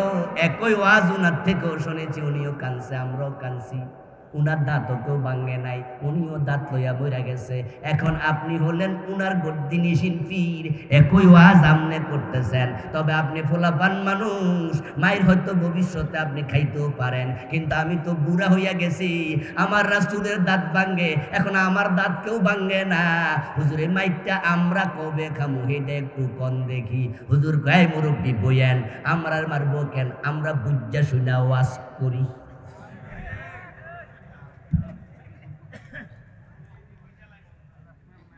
আমরা হিকমতের সাথে ওয়াজ করি। ও দোস্ত, তোমরা ওয়াজ করো, হিকমত বোঝাও। আমার রাসূল বুঝি হিকমত বোঝে নাই। বাইসা বাইসা ওয়াজ যদি প্রিয় নবী করতেন, আবু জাহেলের কাছে গিয়া বলতেন, চাচা আপনি আপনার আইনে দেশ চালান, আমি আল্লাহর আইন কোরআন দিয়া মসজিদের ইমামতি চালাম। আবু জাহেল কইতো, বাতিজা তাহলে ইমামতির বেতনটা আমি দিব, দেশ যদি আমি চালাই, তুমি শুধু মসজিদ চালাও গা। ফেরাউনের কাছে গিয়া নবী মুসা আলাইহিস সালাম যদি বলতেন, ও ফেরাউন চাচা আমার, আপনি আপনার মতো দেশ চালান, আমি নামাজ কালাম সালামু। ফেরাউন বলতো, মসজিদে টাইলস লাগলে খবর দিও, আমি টাইলসও কইরা দিব। নমরুদের কাছে নবী ইব্রাহিম গিয়া যদি বলতো, আল্লাহর আইন মাইন লাগবে না, শুধুমাত্র আপনার আইনে আপনি দেশ চালান, আল্লাহর আইন দরকার নাই, আমি মসজিদে আল্লাহর আইন চালাবো। নমরুদ মিয়া বলতো, এসি লাগলে খবর দিও, এসি সো কইরা দিমু। কিন্তু আমার নবীদের দাওয়াত ছিল না, না লা ইলাহা ইল্লাল্লাহ। তাদের কালেমা ছিল বিপ্লবী কালেমা, যার অর্থ ছিল আল্লাহ ছাড়া কাউকে মানা যাবে না। আর তারা বুঝেছে, মুসা যদি জিতে যায়, আল্লাহ ছাড়া কারো আইন থাকবে না। মুসা থাকতে ফেরাউনের আইন চলতে পারে না, ইব্রাহিম থাকতে নমরুদের আইন চলতে পারে না, মুহাম্মদুর রাসূলুল্লাহ থাকতে আবু জাহেলের আইন চলতে পারে না।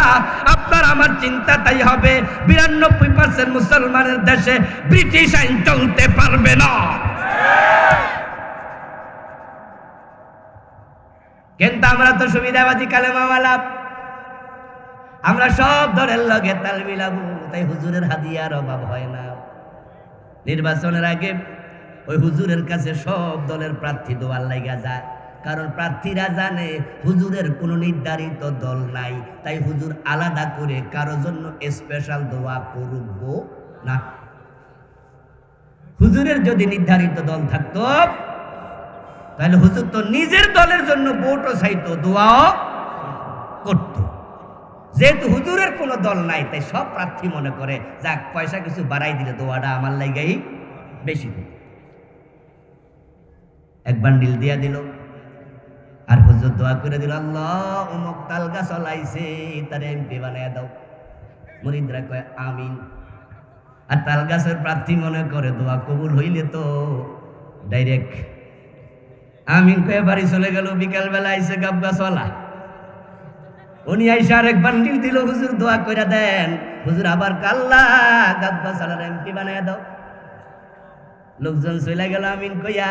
পরের দিন সকালে আইসে আম গাছওয়ালা, উনি আইসা আবার দোয়া চায়, হুজুর কাল্লা এমপি বানায় দাও। আর সে আজিম থেকে আল্লাহ কয় আসন হইল একটা, তুই দোয়া করলি 3 জনের জন্য, বানাইতাম কারে তুই ক। বাটফার রফিকুল্লাহ আফসারি হলো তো সিটি, ঠিক নেই?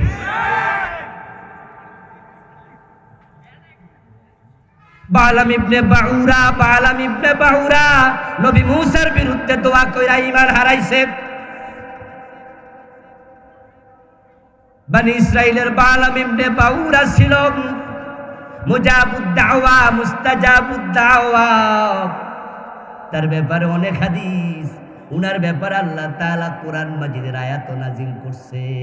ওই বালাম ইবনে বাউরা ছিলেন এত বড় ওলি, হাত তুলতে দেরি, দোয়া কবুল হতে আর দেরি হতো না। কিন্তু এক পর্যায়ে তারে লোকেরা ফুসলাইয়া নবী মুসার বিরুদ্ধে বদদোয়া দিতে বাধ্য করেছে।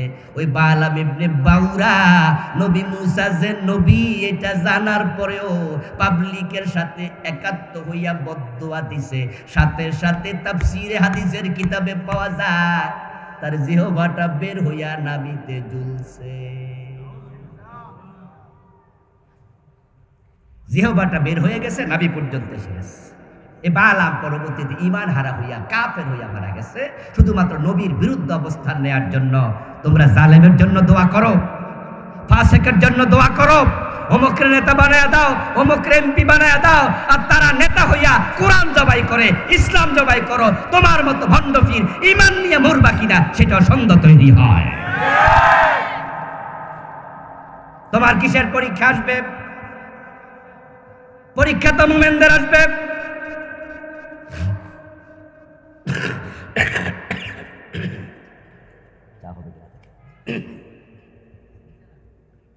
রাসূলুল্লাহ সাল্লাল্লাহু আলাইহি ওয়াসাল্লাম বলতেছেন, সুম্মাল আমসালু ফাল আমসাল। এই জমিন ঈমানের পথে চলতে গিয়ে সবচেয়ে বড় পরীক্ষার মুখোমুখি হয়েছে আল্লাহর নবীগণ। হাদিসটা যদি এখানে শেষ হয়ে যেত তাহলে আমরা বাইসা যাইতাম। নবীদের পরীক্ষা হয়েছে, নবীদের ঈমানও শক্ত, তাই তারা জিততে গেছে, পাশ করছে। কিন্তু রাসূল হাদিস এখানে শেষ করেন নাই, তিনি বলতেছেন সুম্মাল আমসালু ফাল আমসাল। এই পরীক্ষা কিন্তু পরে ক্রমাগত চলতেই থাকবে। নবীর পথে চলবে যারা, পরীক্ষার মুখোমুখি হবে তারা। এবার আপনারা বলুন তো, আমাদেরও পরীক্ষার সম্ভাবনা আছে কিনা? এখন পরীক্ষা আসলে কি পলায়া যাবেন? পরীক্ষার প্রশ্নপত্র পাইয়া ভালো ছাত্র পলায় না, কারণ ছাত্র জানে হল থেকে চলে গেলে প্রশ্নপত্রের জবাব না দিলে ফেল নিশ্চিত। তাই যারা ভালো ছাত্র উত্তর কমন পড়লে সুন্দর কইরা লেখে, উত্তর যদি আনকমন পড়ে কিছু আন্দাজে বানায়া বুনায়াও লেখার চেষ্টা করে। আমরা আল্লাহর কাছে পরীক্ষা চাই না, বরং আমরা আল্লাহকে বলবো আল্লাহুম্মা হাসিবনা হিসাবান ইয়াসীরা। ও আমাদের মনিব, দুনিয়া আখিরাত আমাদেরকে তুমি হিসাবে ইয়াসির দিয়া ছাইরা দাও। দুনিয়া তো বড় পরীক্ষা নিও না, আখিরাত তো শক্ত হিসাবের মুখোমুখি করো না। কিন্তু পরীক্ষা যদি এসে যায় ভয় পাওয়া যাবে না। পরীক্ষা এসে গেলে ইমানের পথে থেকে কোরআনের কথা বলে এই পরীক্ষায় প্রমাণ করবে তোমার ইমান আছে, আর ইমান থাকার কারণে পরীক্ষাটা আইছে। আমার বন্ধু, যদি কারো গায়ে জ্বর আসে, জ্বরের অভ্যাস হলো টেম্পারেচার বাড়াইয়া দেবে, ঠিক না? ছোটকালে স্কুল ফাঁকি দেওয়ার জন্য বাচ্চারা মারে কয়, ছোটকালে আমরাও মাঝামাঝি কইছি, কারণ গতকালকে স্যারে অঙ্ক করাইয়া কইছে আগামী দিন বাড়ির কাজ এই 5টা অঙ্ক করে আনবা, না হয় কিন্তু ওই চামড়া থাকবে না, জালিবেদ বাঙ্গালামু। এখন অঙ্ক পারে না, সকালবেলায় ঘুম থেকে উঠতে গড়িমসি করতেছে। মা কয় ওঠ, স্কুলের টাইম যা।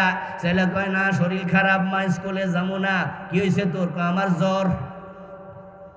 এই কথা শুনে তোমার দেরি করে না, গিয়ে কপালে হাত দিল। কপালে হাত দিয়া কয় কিরে জ্বর কই? কয় মা জ্বর। মা এবার বুকের গেঞ্জি সরাইয়া বুকে হাত দিয়া কয় এই ফাজলামি করস, কি এর জ্বর? জ্বর কই? কেডা কইছে? কয় না তুমি বুঝো না, জ্বর আইছে ঠিকই। মা তো বিশ্বাস করে না, কারণ জ্বরের ধর্ম হলো জ্বর আসলে শরীর কি ঠান্ডা না গরম? এবার মা শক্ত কইরা ধইরা কয় এবার আসল কথা ক। পরে কয় স্যারে কইছে অঙ্ক না পাইলে আজকে ফিডাইব। কোথায় হিডা না কই? ছেলে কয় জ্বর, মা কয় জ্বর না, কারণ জ্বরের ধরন দেখা মা বোঝে শরীর গরম হয় না। আল্লাহ কয় পরীক্ষা হবে, এই পরীক্ষা ছাড়া আমি জান্নাত দেব না। যাদের পরীক্ষা হইছে বুঝে নিও তোমার সাথে ঈমানদারের মিল আছে। আর যাদের কোনো পরীক্ষাই নাই বুঝবা তুমি সুবিধাবাদী। বাংলার এই জমিনে কোরআনের রাজ কায়েম যতদিন পর্যন্ত হবে না, ততদিন পর্যন্ত কোরআনের কথা বলে যেতে হবে। যত পরীক্ষা আসবে সব পরীক্ষায় পাশ করার হিম্মত লাগবে। প্রয়োজনে হাসতে হাসতে ফাঁসির রশি পর্যন্ত যেতে হবে। এই হিম্মত আপনাকে আমাকে নিতে হবে। পথ আপনাদেরকে চিনে রাখতে হবে। ও প্রিয় ভাই, ঢাকা থেকে চট্টগ্রাম যদি রওনা দেন, চট্টগ্রামের দিকে ঢাকা থেকে রওনা দিলে 1 মাইল যাওয়ার পরে দেখবেন একটা পাথর আছে রাস্তার পাশে, মাইলস্টোন লেখা।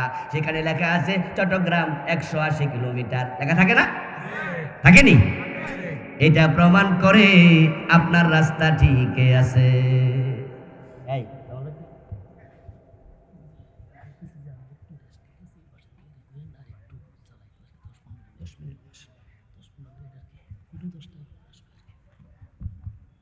এটা জিকির করুন লা ইলাহা ইল্লাল্লাহ।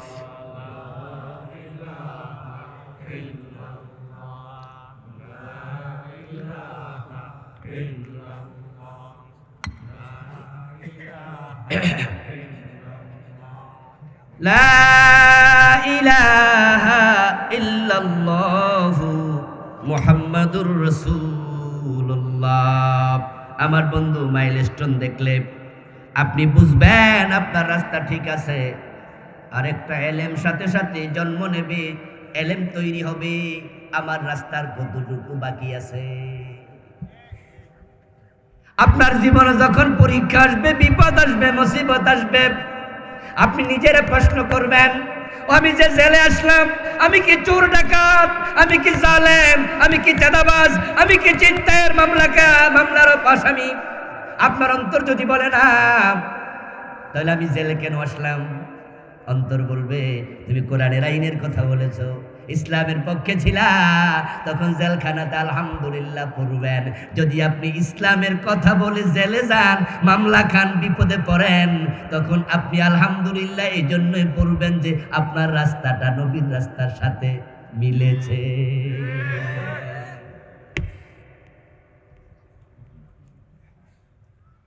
আমার প্রিয় ভাইয়েরা, ঢাকা রওনা দিলেন। ঢাকা রওনা দিয়া ক্যান্টনমেন্টে গাড়িতে উঠলেন। গাড়িতে ওঠার পরে গাড়ি চলছে অনেক গতিতে, কিন্তু আপনি ঢাকা রওনা দিলে আপনি নিশ্চিত যে এখানে সামনে মেঘনা ব্রিজ পড়বে, সামনে দাউদকান্দি ব্রিজও পড়বে। ঢাকা যাওয়ার জন্য এইদিকে মেঘনা দাউদকান্দি ব্রিজ ছাড়া ঢাকা যাওয়ার স্থলপথে কোনো রাস্তা এদিকে আর নাই। কিন্তু গাড়ি চলছে 100 মাইল গতিতে। আপনি মেঘনা ব্রিজও পান না, দাউদকান্দি ব্রিজও পান না, তাহলে আপনি আর গাড়ির মাঝে চুপ করে বসে থাকেন না। 1.5-2 ঘন্টা চলে গেছে, মেঘনা ব্রিজ দাউদকান্দি ব্রিজ নাই। ড্রাইভারকে আপনি প্রশ্ন করুন, ড্রাইভার সাহেব মেঘনা ব্রিজ কই, দাউদকান্দি ব্রিজ কই, এটা যে পাই না। ড্রাইভার আবার হয়তো বলবে এটা তো ঢাকার গাড়ি না, আমরা তো সিলেট যাইতেছি।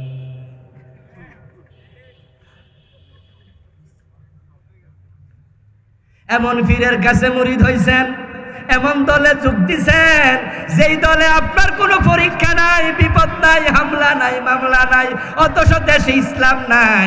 যদি আপনার বিপদ আপদ হামলা মামলা না আসে, আপনার পীরের জিগায়েন, ও পীর তুমি আমাদেরকে লইয়া কি জান্নাতের দিকে যাও না অন্য দিকে যাচ্ছ?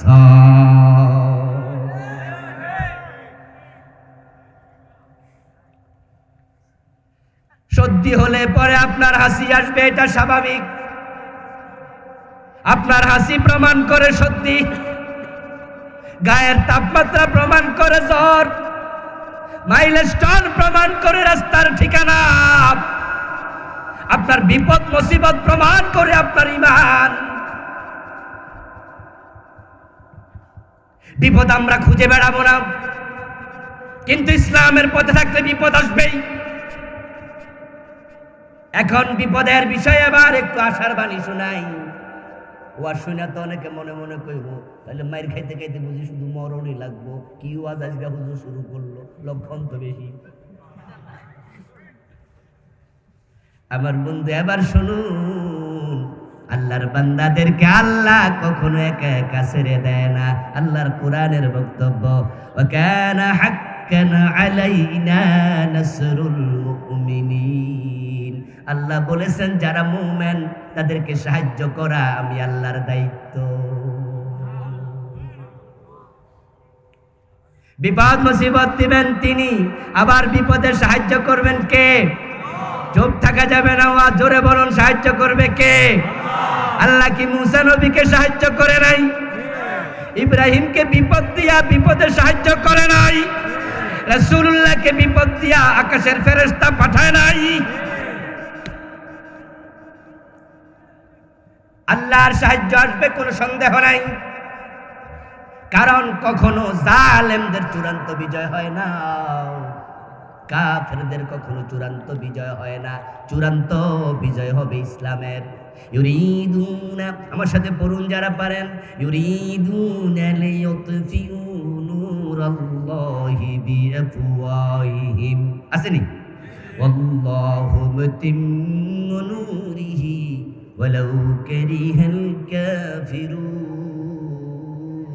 সবাই আওয়াজ দিয়ে বলেন সুবহানাল্লাহ। আল্লাহ তাআলা বলছে তারা চাইবে মুখের ফুৎকার দিয়া আল্লাহর নূর ইসলামকে নিভিয়ে দিতে, অথচ আল্লাহ এটার পূর্ণতা দেবে। আল্লাহর নূর ইসলামকে কখনো জালেমরা শেষ করতে পারবে না। জমিন আল্লাহর সাহায্য অতীতে এসেছে, ভবিষ্যতে আসবে। তবে সেজন্য আল্লাহর একটা সিস্টেম আছে, ওয়ালা তাজিদা লিসুন্নাতিল্লাহি তাবদীলা। কোরআনে আল্লাহ বলছে নবী আল্লাহর সিস্টেমের মাঝে কখনো পরিবর্তন পাবেন না। আল্লাহর সিস্টেম হলো বান্দার চেষ্টা যেখানে শেষ হয়, আল্লাহর সাহায্য সেখান থেকে শুরু হয়। ও বাংলাদেশের মুসলমান, টেনশন করো না। এই মাইকলা কই, এই হরনটা আমার দিকে ফিরাও তো, আমার কানে ধরো। বাংলার মুসলমানেরা, কোরআন প্রেমিকেরা, টেনশনের কারণ নেই, টেনশনের কোনো কারণ নাই। কারণ আমরা কোরআনের পক্ষে, ইসলামের পক্ষে কথা বলি। এতক্ষণ যে আইনের কথা বলছি, আমার বাবার আইন, দাদার আইন, আমার গোষ্ঠীর আইন না দলের আইন না আল্লাহর আইন? জোরে বলুন কার আইনের কথা বলেছি? আল্লাহ কি আমার একা? তো আল্লাহর আইনের কথা বলে, আল্লাহর বিধানের কথা বলে যদি বিপদ এসে যায়, ভয় পাবেন না আপনি। আল্লাহ আপনাকে একা ছাড়বে না। আল্লাহর সাহায্য এখনো বাংলাদেশে আসে নাই, না সেই প্রমাণ করে আমাদের চেষ্টা এখনো শেষ হয় নাই। বাচ্চা যখন হাঁটা শিখে, ছোট বাচ্চা যখন হাঁটা শিখে, দেখবেন যে মা চাচিরা তারা দাঁড় করাইয়া দিয়া তারপরে হাত দিয়ে ইশারা দেয়, এই আয় আয় আয়। বাচ্চা এক কদম দুই কদম করে টুকটুক করে হাঁটে, তখন ওনারা বইয়া থাকে। যখন বাচ্চা কাইত হয়ে পড়তে লাগে তখন কয় পর, হাত ভেঙে গেল, ঠিক না? মাশাআল্লাহ, মাশাআল্লাহ। আমি মনে করছি কয়ে দেবো হ্যাঁ হুজুর, তখন বুঝতাম যে ওয়াজ গুলো বুঝেই না, তালে তালে শুরু করতেছে। মাশাআল্লাহ, ওয়াজ বুঝতেছে, তাহলে বোঝা গেল। তখন মা কি বসে থাকে না, দৌড় মারে। আল্লাহ আমাদেরকে জিহাদের মাঠে ছেড়ে দেয়, যাও কাফেরদের সাথে জিহাদ করো, তোমরা জিহাদ করে দ্বীনের বিজয় করো। যদি জিহাদ করে দ্বীনের বিজয় করতে গিয়ে শহীদ হও, আমি তোমার মরার সাথে সাথে শাহাদাতের সাথে সাথে জান্নাত দিয়ে দেব। আর যদি শহীদ না হও, দ্বীনের বিজয় হয়, গাজী বানায়া সওয়াবে আমল নামা ভর্তি করে তোমারে ঘরে ফিরাইয়া দেব।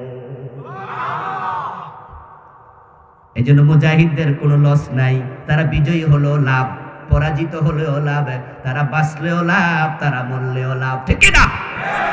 মরলে শহীদ, বাঁচলে গাজী, আমরা সবাই লড়তে রাজি। সাবিলুনা সাবিলুনা, হ্যাঁ আল জিহাদ, আমাদের জিহাদ হলো মুক্তির একমাত্র পথ। ও প্রিয় ভাই, বাচ্চাকে যখন সাঁতার শিখায়, সাঁতার শিখানোর সময় আপনারাও যখন সাঁতার শিখান, তখন এভাবে বগলের তলে হাত দিয়া তারপরে কোন হাত ঠেংলার, ওই বাচ্চা হাত পা নাড়ে, আস্তে আপনি হাত সরায় নিয়ে আসেন।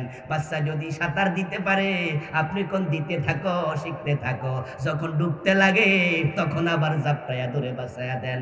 আমার আল্লাহ যুদ্ধের মাঠে ছাইরা দিয়া মুজাহিদদেরকে ডুবতে দেয় না, ধ্বংস হতে দেয় না। যখন আমাদের চেষ্টা শেষ হবে, আল্লাহ আকাশ থেকে সাহায্য পাঠাইয়া দেবে।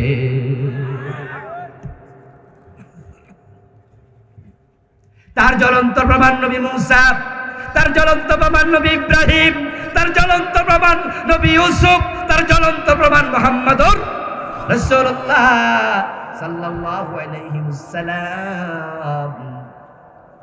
ও প্রিয় ভাইরা, দেখুন হযরত মূসা আলাইহিস সালাম যখন বনি ইসরাইলের লোকদেরকে নিয়ে সমুদ্রের তীরে চলে গেলেন, কোরআনে পাওয়া যায় আল্লাহ তাআলা বলেছেন, রাতের বেলা চলে যাও, ফেরাউন বড় জালেম, বনি ইসরাইলের লোকদেরকে দাসদাসী বানায় রাখছে, তাদেরকে মুক্তি দেব, নিয়ে যাও ফিলিস্তিনের দিকে। নবী মূসা সবাইরে বললেন চলো। সকাল হয়ে গেল, সামনে গিয়ে দেখে বাহারে আহমার, লোহিত সাগর, জলরাশি অথই জলরাশি চাপড়ে পড়ছে, আশ্রে পড়ছে তীরে। সকাল হয়ে যাওয়ার পরে লোকেরা বলল, ও মূসা, এখন সামনে কিভাবে যাব? সামনে তো সাগর। নীলনদ নয়, নীলনদ নয়, এটা ভুল ওয়াজ, এটা ভুল তথ্য। নীলনদ হলো কায়রো শহরের মাঝখান দিয়ে প্রবাহিত ছোট্ট একটা খাল। আমি এ পাশে দাঁড়াইয়া ওই পাশে ছবি তুলছি, এবার বুঝেন কত ছোট মোবাইল দিয়া। আমার কাছে মনে হয়েছে পাকিস্তানের শোয়েব আক্তার যদি বল মারতো, তাহলে হয়তো ওই নদীর ওই পারে চলেও যাইত। এটাতে মানুষ ডুবে মরবো না, বরং আমি বাহারে আহমারও গিয়েছি। ওটা হলো কায়রো থেকে 400-500 কিলোমিটার দূরে, অনেক দূর। ওখানের পরে হলো তিপান্তর, তারপরে ফিলিস্তিন, যেখানে মূসা আলাইহিস সালামের উপর তাওরাত নাযিল হয়েছে, তুরে সাইনা, সেখানেও গিয়েছি। যেখানে ফেরাউনের লাশ পাওয়া গেছে সেটা ছিল বাহরে আহমার, ওই জায়গার নাম হামামাতু ফেরাউন, আমি সেখানেও নেমেছিলাম।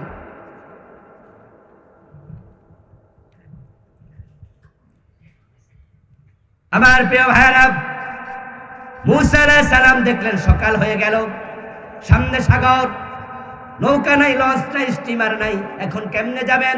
কিছুক্ষণ পর হঠাৎ করে পিছনের দিকে তাকায় দেখে আকাশ পর্যন্ত ধুলাবালি উৎক্ষিপ্ত হচ্ছে। লোকজনের বুঝতে আর কষ্ট হয় নাই। সকালবেলা দেখেছে ফেরাউনের সৈন্যরা, ফেরাউনের লোকেরা, বনি ইসরাইলের লোকেরা তো পালাইয়া গেছে। নিশ্চয়ই ফেরাউনের নেতৃত্বে তারা আমাদেরকে অ্যারেস্ট করতে আসতেছে, গোড়া দৌড়াই আসতেছে। গোড়ার পায়ের ধুলা আকাশ পর্যন্ত উৎক্ষিপ্ত হচ্ছে, তখন তারা মূসা নবীকে বলতেছে ইন্না লামুদরাকুন, ও মূসা তোমার সাথে আইসা লাভটা হইল কি, উল্টা তো ধরা খাইয়া গেলাম। ইন্না লামুদরাকুন, ধরা তো খাইয়াই গেলাম মূসা। সামনে সাগর, পিছনে ফেরাউন, ধরে নিয়ে শুলে চড়াবে। তুমি আমাদেরকে ফাও ফাও কেন সাথে আনছো? ধরা খাওয়াইতে আনছো, মারতে আনছো? মূসা নবী নির্বিকার, কারণ তিনি জানেন আমার শেষটা শেষ, নিশ্চয় এখান থেকে আল্লাহর সাহায্য হবে। মূসা নবী জবাব দেন কাল্লা ইন্না মাইয়া রব্বি সাইহাদিন, অসম্ভব, ধরা খাবো না, আমার রব আমার সাথে আছে। সাইয়াহদিন, তিনি আমার একটা পথ দেখাবেই। আমার রব আকাশ থেকে তাকায়া দেখে হযরত মূসা আল্লাহর উপরে ভরসা হারায় নাই।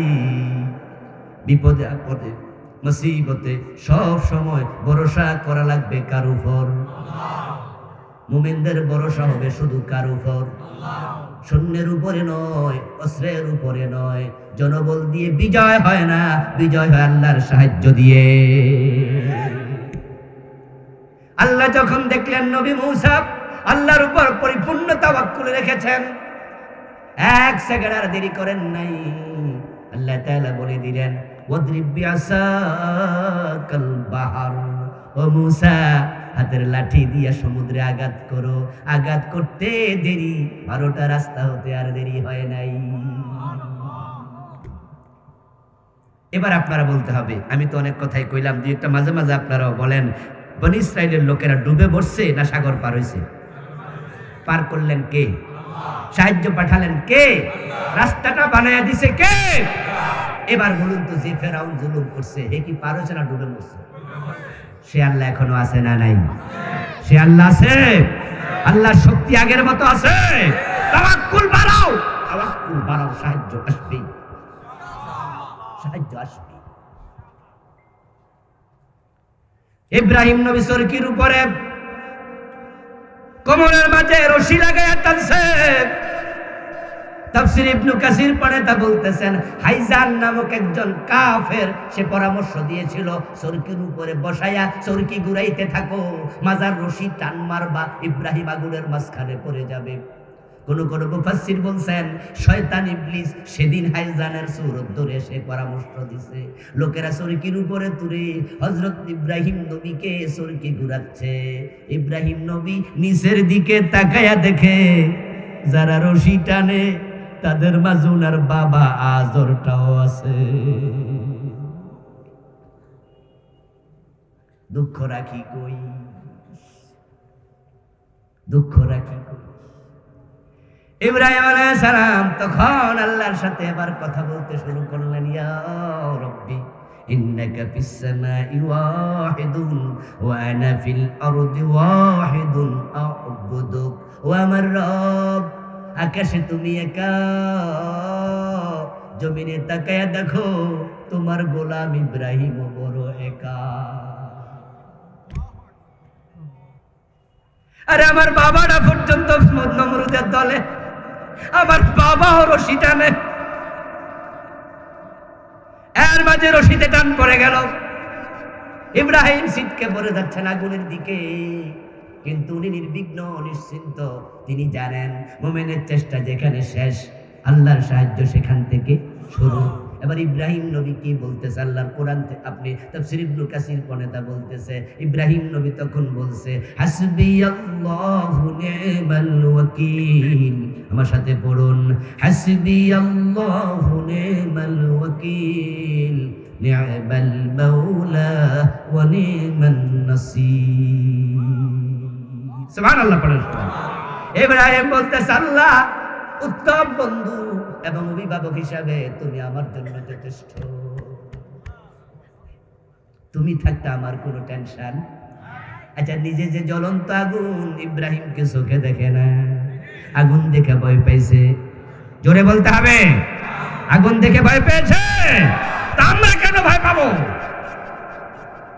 আমরা কেন ভয় পাবো? وكان في الهواء فعرض له جبريل فقال يا إبراهيم ألك حاجة قال أما منك فلا وأما من الله فبلا উনি তখন মাঝখানে, উপরে সরকি নিচে আগুন, উনি শূন্যের মাঝে। জিবরিল আমিন দৌড়াইয়া এসে বলে, ইব্রাহিম আমি জিবরিল এসেছি, আপনার সাহায্য লাগবে কিনা আমারে বলেন। আমরা হইলে কি করতাম? কইতাম মিয়া দেরি করো না, ফিরে যেতেছি। কিন্তু জিবরিলের 600 পাকা আছে, 600 একটা পাকা জাপটা দিলে আগুন নিভতে 1 মিনিটও লাগবে না। কিন্তু ইব্রাহিম নবী আল্লাহর উপরে এতটাই তাওয়াক্কুল রেখেছেন, তিনি জিবরিল আমিনকে তখনও বলে দিলেন, আম্মা মিনকা ফালা ওয়া আম্মা মিনাল্লাহি ফাবালা। থ্যাঙ্কস, ধন্যবাদ, সাহায্যের প্রয়োজন নাই, আমার আল্লাহ যথেষ্ট। তিনি জানতেন যে আগুন আমাকে ফেলে দিচ্ছে, আগুন কার মাখলুক? চুপ থাকবেন না প্রিয় ভাইয়েরা, জবাব দেন, কার মাখলুক? আগুন আল্লাহর কথা শোনে কিনা? তা আমার কিসের টেনশন? আমি তো তাওহীদের কথা বলে আগুনে পড়ছি, আমি তো শিরকের বিরোধিতা করে আগুনে পড়ছি। আমার আল্লাহ আরশে আজিম থেকে দেখে আমার ইব্রাহিম আমার উপর ভরসা রাখছে।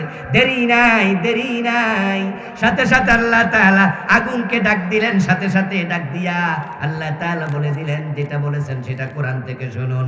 আল্লাহ তাআলা বলছে, কুল্লা ইয়া নারু কুনি, আমার সাথে পড়ুন, কুল্লা ইয়া নারু কুনি বারদান ওয়া সালামান আলা ইব্রাহিম। সবাই মিলে বলি সুবহানাল্লাহ। আল্লাহ বলে, আমি সাথে সাথে আগুনকে ডাক দিলাম, ইয়া নার, বাংলা তোর ওই আগুন। কে ডাক দিলেন? জোরে বলেন না, কে ডাক দিলেন? আল্লাহ কারি বলছে, ও আগুন কুনি, তুমি হয়ে যাও বারদা, ঠান্ডা। আগুনের ধর্ম কি ঠান্ডা হওয়া না গরম? আল্লাহ বলছে, আগুন উল্টে যা, আগুন চরিত্র চেঞ্জ কর, 180 ডিগ্রি উল্টায়া দে। তুই তো জ্বালাস, পোড়াস, উষ্ণতা তোর বেশি, আমি আল্লাহ বলছি তুই ঠান্ডা হয়ে যা। কুনি বারদা, তুই ঠান্ডা হয়ে যা। এবার আপনারা বলুন তো, ইব্রাহিম নবী কি চরকির উপরে যখন উঠছে, চরকি থেকে যখন পড়ছে, গায়ে কম্বল ছিল, কুরিয়ার জ্যাকেট ছিল, তো ঠান্ডা হইলে কষ্ট হইব না? এই জন্য আমার আল্লাহ শব্দ যোগ করে দিলেন, বারুদাও ওয়া সালামা, বেশি ঠান্ডা হইস না রে, আমার ইব্রাহিম কষ্ট পাবে, এমন ঠান্ডা হ যেন ইব্রাহিম আরাম বোধ করে। কি বালাঘাত, কি ফাসাহাত কোরআনে! সুবহানাল্লাহ, সুবহানাল্লাহ। কুনি বারদাও ওয়া সালামা, শান্তিপূর্ণ ঠান্ডা হোক, যেটাকে এসি বলে, এয়ার কন্ডিশন বলে, মজা মজা মজা, আরামদায়ক ঠান্ডা হোক, বেশি শীত হইস না। আমার ইব্রাহিম তো কম্বল গায়ে দিয়া, জ্যাকেট গায়ে দিয়া আগুনে পড়ছে না। ইব্রাহিম নবী আগুনে পড়ে গেলেন, 40 দিন পর্যন্ত আগুনের ভিতরে ছিলেন। সুবহানাল্লাহ পড়েন। কতদিন? তাফসীর ইবনে কাসির পড়ে তা বলতেছেন, কানাতিন নার লাম তাহরিক মিনহু ইল্লা ওয়াসাকাহু। উনারা যখন ইব্রাহিমকে, ওই জালেমগুলো যখন আগুনে ফেলে, উনার রশি দিয়া হাত বাঁধছিল, রশি দিয়া পা বাঁধছিল, তারপরে আবার মাজায় রশি লাগাইয়া চরকি ঘুরাইছিল। এখন হাতেও রশি, পায়েও রশি, ইব্রাহিম নবী আগুনে পড়েছে। ইবনে কাসির পড়ে তা বলতেছে, ওই আগুন ইব্রাহিম নবীর হাতের রশি, পায়ের রশি খাইয়া জ্বালাইয়া উনাকে মুক্ত করে দিয়েছে, তবে গায়ের জামা দূরের কথা, পশমও টাচ করে নাই, গায়ের পশমও টাচ করে নাই। ইব্রাহিম নবী 40 দিন আগুনের ভিতরে ছিলেন। আপনাদের কাছে জবাব চাই, ইব্রাহিমের চেষ্টা যেখানে শেষ, আল্লাহর সাহায্য এসেছে কিনা? সে আল্লাহ এখনো আছে না নাই? তো কিসের ভয়? আমরা কোরআনের কথা বলে যাব, আল্লাহর আইন ছাড়া কারো আইন মানি না, এই কথা আমরা জোরে সরে বলে যাব। তারা কয়জন ফাঁসি দেবে, কয়জন জেলে দেবে, কয়জন গুলি দিয়ে মারবে? ফাঁসি দিতে দিতে তাদের রশি শেষ হবে না, তাদের রশি শেষ হয়ে যাবে, গুলি করতে করতে বুলেট শেষ হয়ে যাবে, আমাদের কল্লা, আমাদের বুক তারা শেষ করতে পারবে না। আমরা আমাদের পরবর্তী প্রজন্মের কাছে মেসেজ পৌঁছিয়ে দিয়ে যাব, যতদিন পর্যন্ত এ সবুজ বাংলার ভূখণ্ডে কোরআনের রাজ কায়েম হবে না, এ দাবি থেকে তোমরাও সরবে না।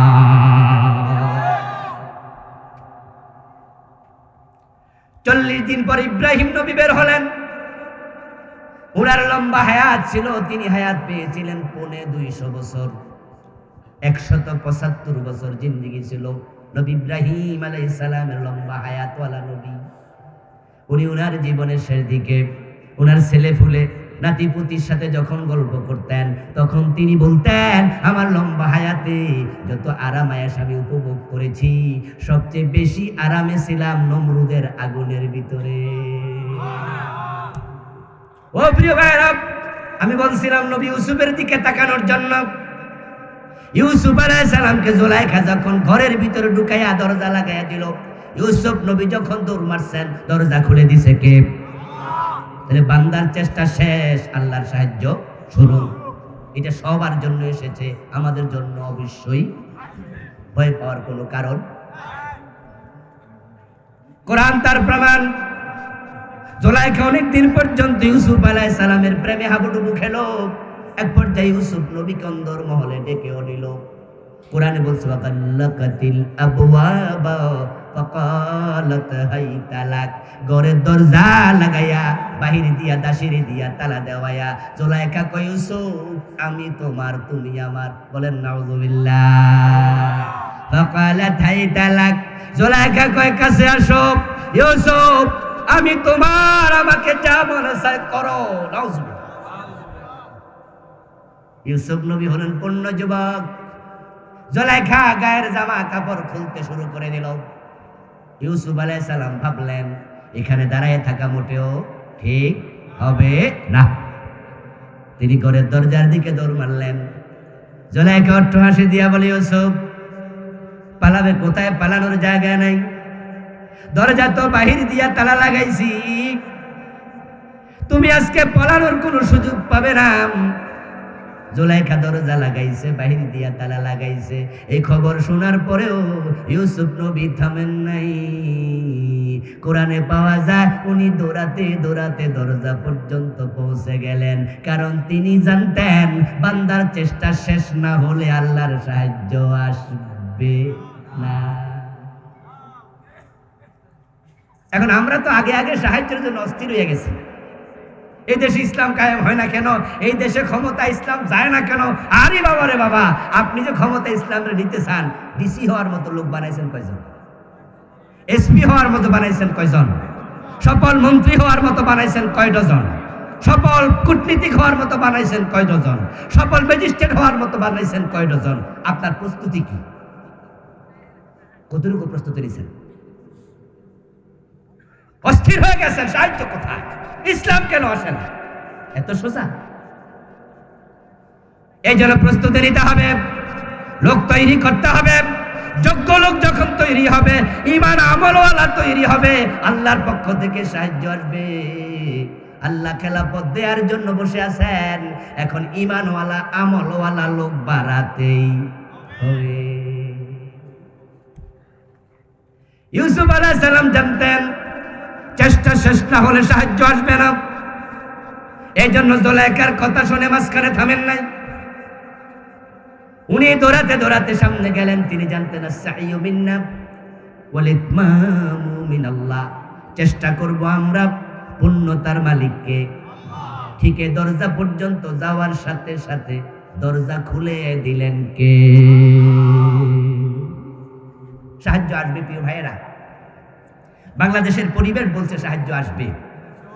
হয়তো পরীক্ষা একটু লম্বা হচ্ছে, মায়ের প্রসব বেদনা প্রমাণ করে, নতুন প্রজন্ম দুনিয়ার মুখ দেখবে, জুলুম অত্যাচার প্রমাণ করে বাংলাদেশ ইসলামের নতুন সূর্য উদিত হবে ইনশাআল্লাহ। সেজন্য প্রয়োজন হচ্ছে আমাদের প্রস্তুতি নেওয়া। প্রস্তুতি নেওয়ার জন্য আপনারা রাজি আছেন? যেই দেশে এত শিরিক, যেই দেশে এত কুফর, যেই দেশে ফজরের টাইমে 2 কাতার লোক হয় না, ওই দেশে ইসলাম আসবে কেমনে? এই জন্য আমল ভালো করতে হবে। জিহাদ জিহাদ জিহাদ চাই, জিহাদ লাগলে আমি নাই, এই জিহাদ চাই লাভ নাই। টাকনুর নিচে কাপড় পরবেন, সুদে টাকা লাগাবেন, দিন একবার দাড়ি কামাবেন, রাসূলের সুন্নাহ বর্ণ করবেন, আপনাদের কাছে সাহায্য আসবে না। এই জন্য সাহায্যের উপযুক্ত হিসাবে রিজকে তৈরি করুন। নামাজ কখনো কাজা করা যাবে না, হারামের সাথে সম্পর্ক রাখা যাবে না। টাকনুর নিচে কাপড় পরলে ওইটুকু জাহান্নামে জ্বলবে। দাড়ি কামাবেন, প্রিয় নবীর সাথে কবরে দেখা হবে। রাসূলকে আপনি কেমনে চিনবেন? রাসূলকে দেখলে তো আপনি চিনতে পারবেন না, রাসূলের সাথে আপনার তো অবয়বের মিল নাই। এটাকে হালকা ভাববেন না। অনেক ভাইরা দাড়িকে হালকা ভাবে, হুজুর এটা তো একটা সুন্নত মাত্র। আমি আপনাকে বলছি তা ঠিক আছে, এটা সুন্নাহ, টুপিও সুন্নাহ, দাড়িও সুন্নাহ, মেসওয়াকও সুন্নাহ, পাগড়িও সুন্নাহ। টুপি কবরে যায় না, মেসওয়াক কবরে যায় না, পাগড়ি কবরে যায় না, কিন্তু দাড়ি এমন একটা সুন্নাহ যেটা আপনার সাথে কবর পর্যন্ত যাবে। এটাকে হালকা ভাববেন না, এটা খুব গুরুত্বপূর্ণ সুন্নাহ। আল্লাহর নবী জীবনে দাড়ি কামান নাই, সাহাবারা কামায় নাই, কোন নবী কামায় নাই, সব নবীর সুন্নাহ। মাসফালা মিনাল কাবাইনি মিনাল ইজারি ফিন্নার, টাকনুর নিচে কাপড় পরবেন, জাহান্নামী হবেন। অনেক যুবকেরা বলে হুজুর দাড়ি তো রাখতাম, বিয়েটা কইরা রাখি। কেন রে যুবক ভাই? বলে হুজুর কত মাইয়া আছে দাড়ি দেখলে বিয়ে হয় না। আমি বলবো তাড়াতাড়ি দাড়ি দেখে দাও। যে মেয়ে দাড়ি দেখলে বিয়ে বসবে না, সে মেয়েকে মুসলমান বিয়ে করবে কেমনে? এমন মেয়ে বিয়ে করাই তো জায়েজ হবে না। বরং তোমার দাড়ি তোমার জন্য ঢালের ভূমিকা রাখবে। যুদ্ধের মাঠে পরের তলোয়ার থেকে, শত্রুর তলোয়ার থেকে বাঁচার জন্য যেমন ঢাল ব্যবহার করতে হয়, তোমার দাড়ি তোমার জন্য ঢাল হয়ে যাবে। যেই মেয়ে দাড়ি দেখে বিয়ে বসবে না, ওই মেয়ের পেট থেকে ইমাম হুসাইনের জন্ম হবে না, ইমাম আবু হানিফার জন্ম হবে না। এমন মেয়ে তুমি বিয়ে করবা কেন? যে মেয়ে দাড়ি দেখে তোমাকে বিয়ে করবে, ওই মেয়ের পেট থেকে আল্লাহর ওলির জন্ম হবে। আল্লাহ তাআলা আমাদের সকলকে ভালো রাখুন, সুস্থ রাখুন। যতদিন আল্লাহ আমাদের বাঁচিয়ে রাখবেন, ঈমানের সাথে রাখুন, বলুন আমিন। আল্লাহ তাআলার পবিত্র দরবারে লাখো কোটি শুকরিয়া জ্ঞাপন করছি, যে মহান মনিব অত্যন্ত মেহেরবানি করে কোরআনের আহ্বানে, কোরআনের এই ময়দানে আমাদের সকলকে হাজির হওয়ার তৌফিক দিলেন, যিনি মেহেরবানি করে আমাদেরকে সুস্থ রাখলেন, পবিত্র কোরআনের কথা বলার মতো, শোনার মতো কোরআন মুখী হৃদয় দিলেন। এই সব নিয়ামতের মালিককে।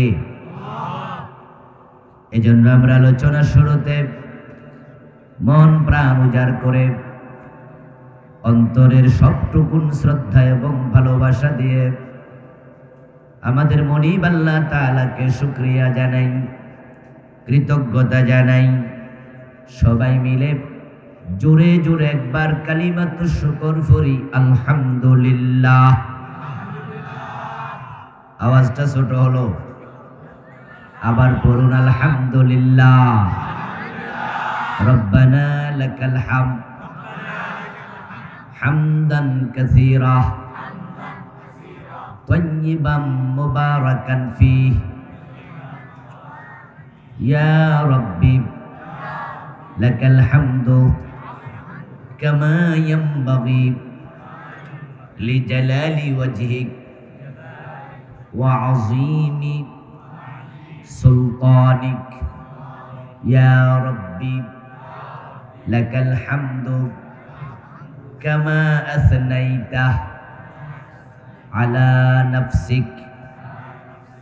প্রিয় দিনী ভাইরা, আমি আপনাদের সম্মুখে পবিত্র কোরআন মাজিদ থেকে সূরাতুল আনকাবুতের 2 এবং 3 দুটি আয়াতে কারিমা তেলাওয়াত করেছি। প্রিয় নবীজি সাল্লাল্লাহু আলাইহি ওয়াসাল্লামের পবিত্র মুখ অনুসৃত একখানা হাদিসের অংশ বিশেষ তেলাওয়াত করেছি। আল্লাহ তাআলা তৌফিক দান করলে এখান থেকে কিছু কথা বলবো ইনশাআল্লাহ। আল্লাহ তাআলা বলছেন, আহাসিবান নাস, মানুষ কি মনে করে আইয়ুতরাকু, তাদেরকে ছেড়ে দেয়া হবে, মুক্তি দেয়া হবে, নাজাত দেয়া হবে, জান্নাত দেয়া হবে, আইয়াকুলু আমান্না, যে তারা বলবে ঈমান এনেছি। মানুষ কি মনে করে ঈমান এনেছি, এ কথা বললে আমি ছেড়ে দেব। ওয়াহুম লা ইফতানুন, তাদের কি পরীক্ষা করা হবে না? ঈমান আপনি আদৌ এনেছেন কিনা? যেই কালেমা আপনি পড়লেন সেই কালেমায় কোনো ভেজাল আছে কিনা? আল্লাহ বলে আমি পরীক্ষা করব, পরীক্ষা না করে ছেড়ে দেব না। ওয়ালাকাদ ফাতান্নাল্লাযীনা মিন ক্বাবলিহিম, তাদের আগে যত নবী ছিল তাদের উম্মতদেরকেও আমি আল্লাহ পরীক্ষা করেছি। ফালায়ালামান্নাল্লাহুল্লাযীনা সাদাকু ওয়ালায়ালামান্নাল কাযিবিন, পরীক্ষা করার মাধ্যমে কারা ঈমানের দাবিতে সত্যবাদী, কারা মিথ্যাবাদী আমি আল্লাহ সেটা জেনে নিয়েছি। আমার প্রিয় ভাই, কালেমা পড়লে জান্নাত, কোনো সন্দেহ নাই। রাসূলুল্লাহ সাল্লাল্লাহু আলাইহি ওয়াসাল্লাম বলেছেন, মান ক্বালা লা ইলাহা ইল্লাল্লাহ দাখালাল জান্নাহ, মান ক্বালা লা ইলাহা ইল্লাল্লাহ সুম্মা মাতা আলাইহি দাখালাল জান্নাহ, মা মিন আহাদিন ইয়াকুলু লা ইলাহা ইল্লাল্লাহ দাখালাল জান্নাহ।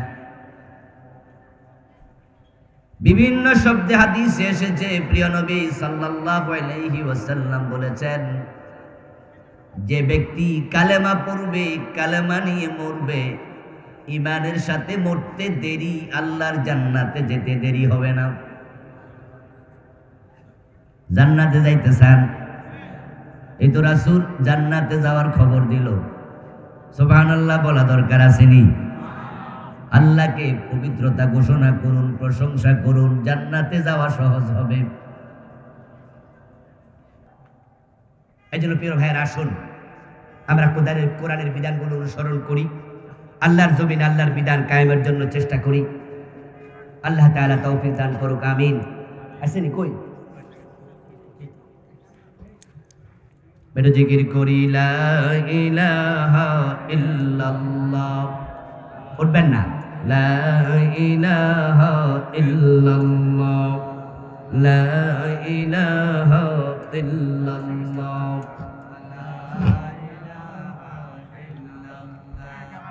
লা ইলাহা ইল্লাল্লাহ। সভাপতি জনাব মুহতারাম ফরিদ আহমদ সরকার সাহেব, সম্মানিত সহসভাপতি জনাব হাজী আব্দুল মতিন সাহেব, আজকের মাহফিলে আমার পূর্বে অত্যন্ত চমৎকারভাবে গুরুত্বপূর্ণ তাকরীর উপস্থাপন করেছেন বিশিষ্ট মুফাসসির কোরআন মুহতারাম মৌলানা কামরুল ইসলাম সাঈদ আনসারী সাহেব।